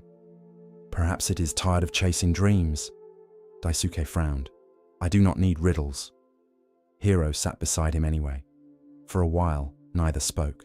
Then the old fisherman asked, "What are you truly trying to catch?" "The golden fish." Hiro nodded. "And after that?" Daisuke paused. "What do you mean? If you catch it, what then?" "I sell it. And then? I buy a better boat. And then? A better house. And then?" Daisuke grew irritated. "Then life is better." Hiro looked toward the sea. For how long? The question lingered. Daisuke hated it, so he returned to his net. The old fisherman stood. Before leaving, he said, "A hungry heart can swallow the whole sea and still call itself empty." Daisuke pretended not to hear, but he heard. The following month, the obsession deepened. Daisuke dreamed of the golden fish almost every night. Sometimes he caught it. Sometimes it slipped away. Sometimes it spoke with a human voice and said, "Not yet." He woke exhausted. During the day, he became distracted. He missed small joys. Emi showing him a shell she found. Hana preparing his favorite soup. The moon rising silver over the harbor. Everything ordinary became background. The golden fish became foreground. One afternoon, after returning with an empty net, he saw Hiro sitting calmly beside his boat. The old man's net was empty too. Daisuke laughed bitterly. "Bad day." Hiro looked at the empty net. "Only if I expected the sea to obey me." "That does not bother you." "Sometimes." "Then why do you look peaceful?" Hiro smiled. Because an empty net is not an empty life. The answer annoyed Daisuke. He walked away. But later that night, while lying awake, he remembered it. An empty net is not an empty life. He looked toward his sleeping wife, then toward the small room where Emmy rested. For one brief moment, he almost understood. Then the image of the golden fish returned, and the understanding disappeared. One morning, after a night of heavy rain, Daisuke rowed farther than ever before. The sky was grey, the water dark, mist hovered above the sea. Other fishermen stayed closer to shore, not Daisuke. He rowed beyond the western reef, beyond the familiar currents, beyond caution. Hours passed, the sea was strangely still. Then he saw it, a flash, gold beneath the water. His breath stopped. There it was. The golden fish moved below his boat like a living flame. Its scales shimmered even beneath the cloudy sky. Daisuke's hands trembled. Everything he had imagined seemed suddenly possible. He cast his net. The fish darted away. He pulled the net back, cast it again, missed, again. The fish circled, always just beyond reach. The chase consumed him completely. He no longer noticed the sky darkening, no longer noticed the wind changing, no longer noticed how far he had drifted. There was only the fish, gold, promise, future, more. At last, the net tightened. Daisuke cried out. He pulled with all his strength. The weight was enormous. The boat rocked. Rain began falling. He pulled harder. For one wild moment, he believed he had done it. The golden fish was his. The future was his. Happiness was his. Then the net tore. The weight vanished. Daisuke fell backward into the boat. The sea foamed around him. The golden flash disappeared beneath the waves. Gone. A storm arrived quickly, too quickly. Waves rose. Wind struck the boat. Rain blinded him. For the first time that day, fear replaced desire. He grabbed the oars and tried to turn back, but he had drifted far, too far. The sea he had ignored now demanded his attention. For hours, he fought to return. By the time he reached the harbour, night had fallen. Hana stood on the shore with several villagers. Her face was pale with fear. Emmy clung to her robe. When Daisuke stepped from the boat, soaked and shaking, Hana ran to him. For a moment, he expected anger. Instead, she embraced him. "You came back," she whispered. Something broke inside him. Not loudly, not dramatically, quietly. Because for one moment he saw clearly. He had almost traded this embrace for a fish. That night, he sat awake beside the cold hearth. His body ached. His hands were cut from the ropes. His net was ruined. His catch was gone. The golden fish was gone. But the worst part was not the loss. It was the realization. He had been losing long before the storm.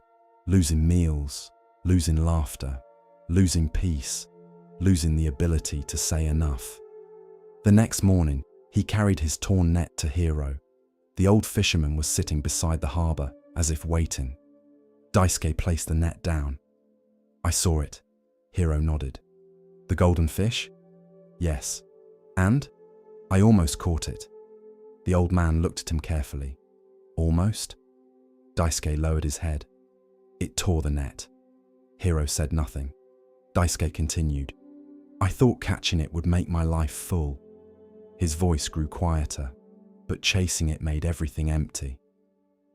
The old fisherman's face softened. For a long time, they listened to the waves. Then Hiro said, "The fish was never the problem." Daisuke nodded slowly. "My wanting was." "Not wanting," Hiro corrected gently. "Craving." Daisuke looked at him. Hiro continued. "Wanting can guide a life. Craving consumes it." The words entered him deeply. The old man picked up the torn net. Contentment does not mean refusing to fish. It means knowing the value of what is already in the boat. Daisuke covered his face with his hands. For the first time in many months, he wept. Not for the golden fish, for himself, for the man he had become, for the simple joy he had abandoned. The healing did not happen immediately. Deep habits rarely disappear in one day. For weeks, Daisuke still looked toward the western reef. Part of him wondered if the fish would appear again. Part of him wanted to search. But each time the craving rose, he practiced pausing. He looked at the boat beneath him, the net in his hands, the morning sky, the water, his breath. Enough, he whispered. At first the word felt forced, then familiar, then true. One evening, after returning with a modest catch, he placed dinner on the table. Rice, vegetables, fish, tea, nothing extraordinary. Hana watched him carefully. Emi looked at the food. For a long moment, silence filled the room. Then Daisuke smiled softly and said, "Enough." Hana's eyes filled with tears. Emi repeated the word, "Enough." And this time, Daisuke felt it. Years passed. The story of the golden fish continued spreading through the village. Some claimed it was real, others called it imagination. Daisuke never argued either way. He knew what he had seen, but he also knew the fish itself mattered less than what it revealed. From time to time, younger fishermen asked him about it.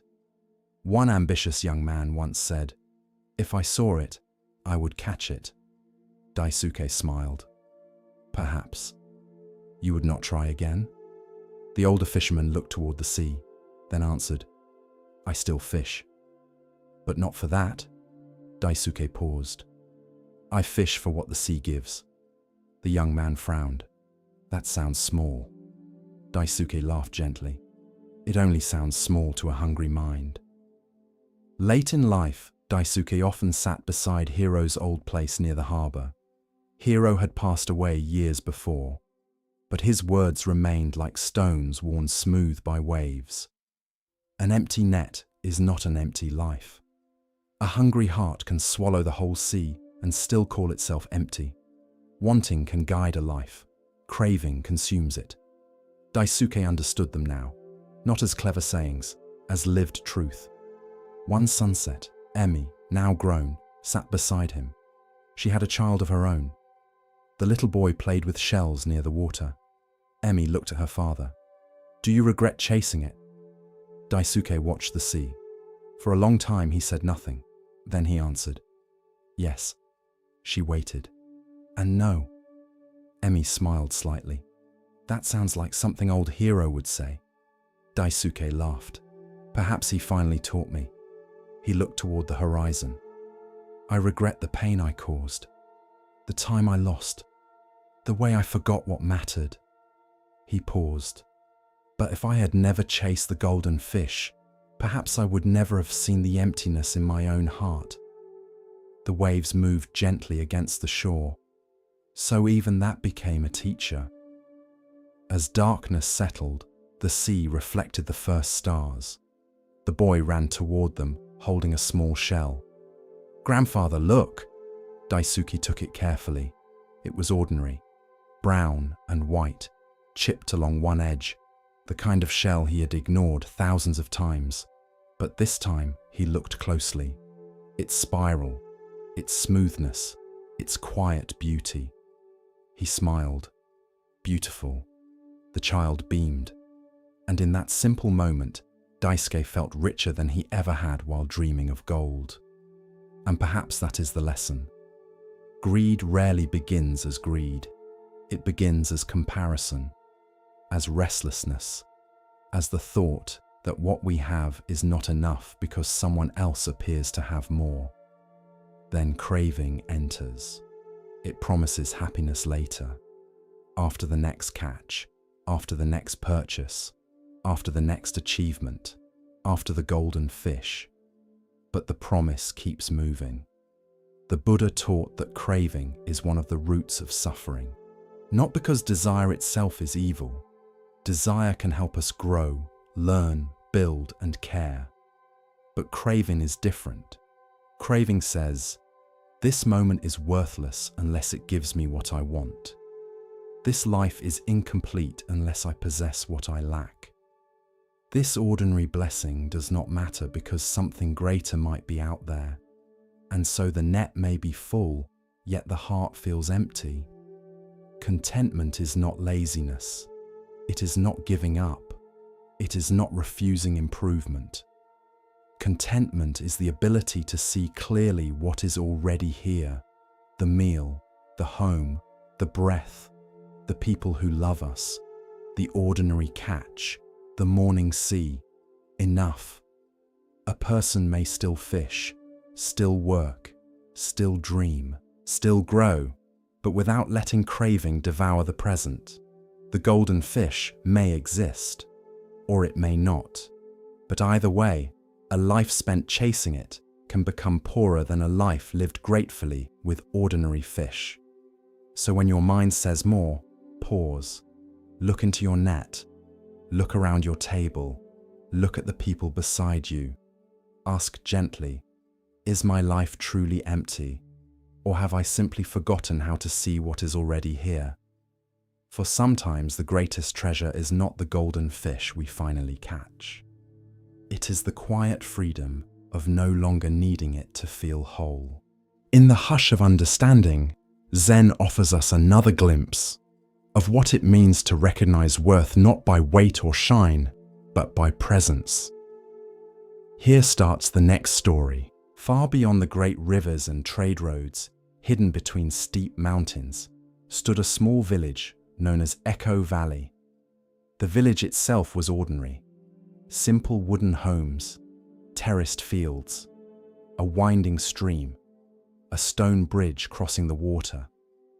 Nothing about it seemed unusual, yet travelers remembered it long after they left, not because of the scenery, because of the echoes. The mountains surrounding the valley created a strange phenomenon. Every sound returned, not once, many times. A shout could bounce between cliffs for nearly a minute. Laughter traveled across hills. Songs lingered in the air long after they ended. Children loved the echoes. Visitors found them amusing.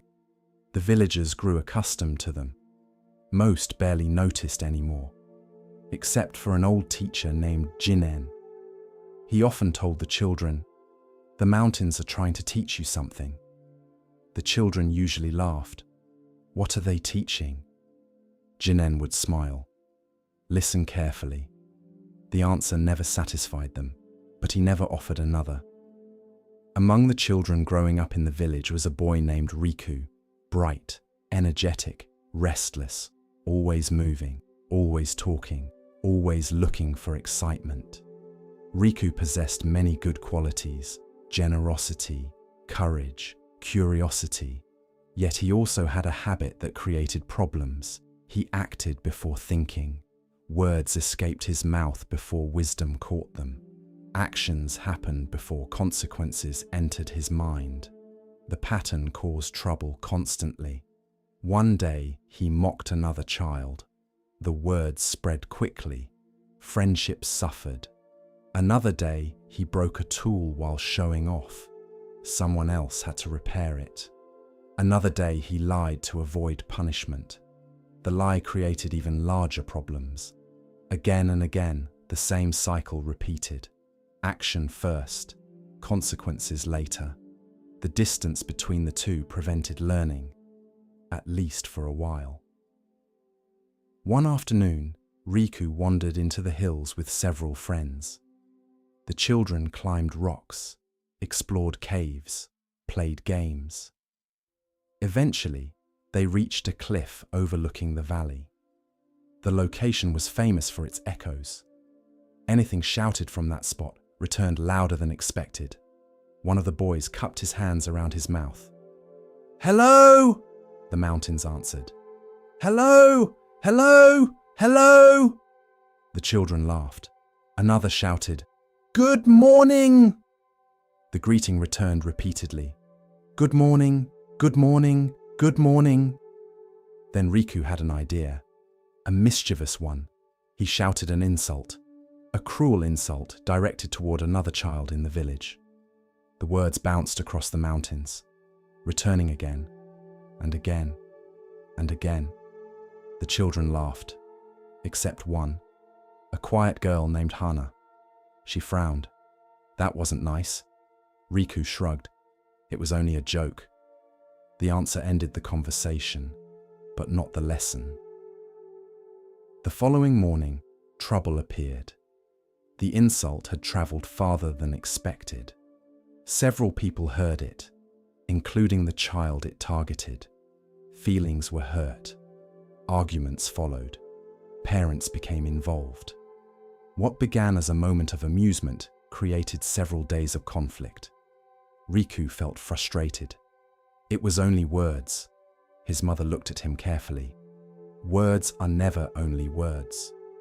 The answer annoyed him, mostly because he didn't understand it. Several weeks later, the harvest season began. Everyone in the village helped. Children carried baskets. Adults worked the fields. The entire community participated. One afternoon, while gathering vegetables, Riku grew bored. Very bored. The work felt repetitive, slow, uninteresting. While no one watched, he began cutting corners, skipping tasks, leaving small sections unfinished. After all, who would notice? The missing work seemed insignificant. One small area, then another, then another. At sunset, he returned home satisfied. He had finished early, avoided effort, and escaped consequences. Or so he thought. Several days later, problems emerged. The unfinished sections attracted pests. The pests spread. Damage increased. Extra labor became necessary. The entire village spent time fixing problems that never needed to exist. Again, a small action produced larger consequences. Again, Riku failed to connect the two, at least initially. One evening, after hearing about the situation, old Jinen approached him. The teacher carried a walking stick carved from mountain cedar. His hair was white, his movements slow, yet his eyes remained remarkably alert. The old man sat beside the boy. For a while, neither spoke. Then Jinen asked, "Have you ever noticed how echoes work?" Riku groaned. Everyone knows how echoes work. The teacher smiled. Do they? The boy rolled his eyes. You make a sound. It comes back. The old man nodded. A useful observation. Then he asked, "What happens if you shout kindness?" The answer seemed obvious. Kindness comes back. What happens if you shout anger? Anger comes back. The teacher smiled. Interesting. The conversation ended, at least externally. The lesson had only begun. Winter arrived early that year. Snow covered the valley. The fields rested beneath white blankets. Life slowed. One afternoon, a fierce storm trapped several travelers near the village. The weather became dangerous. Visibility disappeared. Temperatures dropped. The villagers organized help immediately. Food, shelter, blankets. Everyone contributed, including Riku. At first, he participated reluctantly. Then something unexpected happened. One of the travelers recognized him. Several years earlier, Riku's family had helped the man's family during a difficult time. The traveler remembered. Clearly, deeply. He spoke about it with gratitude. The boy listened carefully. The event happened years ago, yet its effects continued. Like an echo, the realization struck him. Good actions return too, not always immediately, not always predictably, but they returned. The lesson deepened over the following months. Riku began noticing patterns. A kind word often led to another. Patience created trust. Trust created friendship. Friendship created support. Small actions rippled outward, farther than expected. The same proved true of negative actions. A careless comment created resentment. Resentment created distance. Distance created misunderstanding. The chain continued. The world suddenly appeared more connected than before, like a pond disturbed by a single stone. One spring morning, Jinen invited him on a walk. They followed a mountain trail overlooking the valley. Birds sang. Wildflowers bloomed. The air felt fresh. Eventually, they reached the famous Echo Cliff, the same location where Riku once shouted insults. The teacher stopped, then handed him a small stone. "What should I do with it?" The old man pointed toward a still pond below. Riku dropped the stone. Ripples spread outward, circle after circle, touching the entire surface. The teacher smiled. "Did the stone intend that?" The boy shook his head. "No. Yet it happened." The old man nodded, then pointed toward the mountains. "Now shout something." Riku thought carefully, then cupped his hands. "Thank you!" The mountains answered. "Thank you, thank you, thank you." The echoes drifted across the valley. The teacher smiled. Life works similarly. The lesson finally landed, not intellectually, directly, deeply, completely. The years passed. Riku grew older, wiser, not perfect. No one is, yet more aware. Before speaking, he paused more often. Before acting, he considered consequences, not because he feared punishment, because he understood connection. Every action entered the world, then continued traveling, sometimes visibly, sometimes invisibly, but rarely ending where it began. One summer, a younger child approached him. The boy looked upset. A friend had betrayed him. An argument had occurred.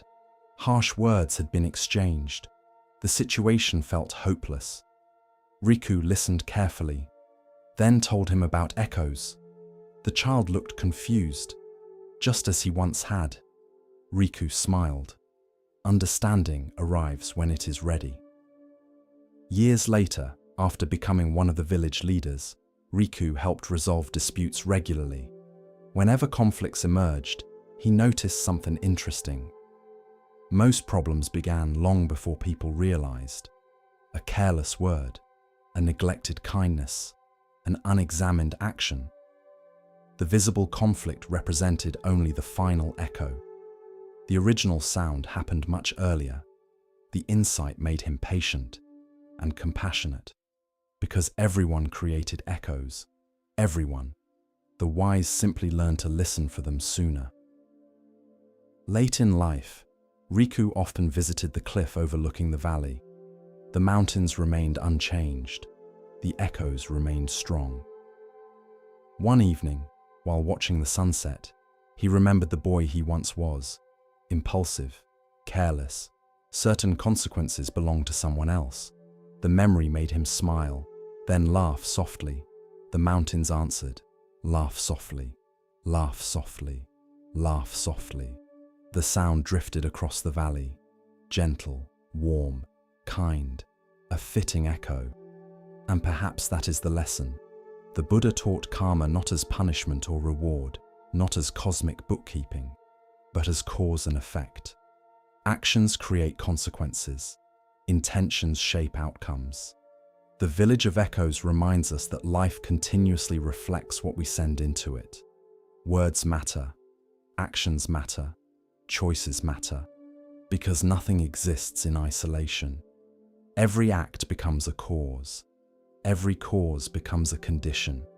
Every condition influences what follows. Like an echo moving through mountains. Like ripples spreading across water. The effects often travel farther than expected. Longer than expected. Sometimes returning years later. This truth can feel intimidating, but it is also hopeful. Because kindness echoes too. Generosity echoes too. Patience echoes too. Compassion echoes too. The smallest action may influence lives we never meet. The smallest kindness may continue long after we forget it. So before shouting into the valley of life, pause. Consider what you wish to hear returning. For sooner or later, the mountains answer, and the echoes always come home. As the lantern of awareness glows a little brighter, we come to a tale about seeing with more than the eyes. Let the stillness guide you now, and listen carefully to the next story.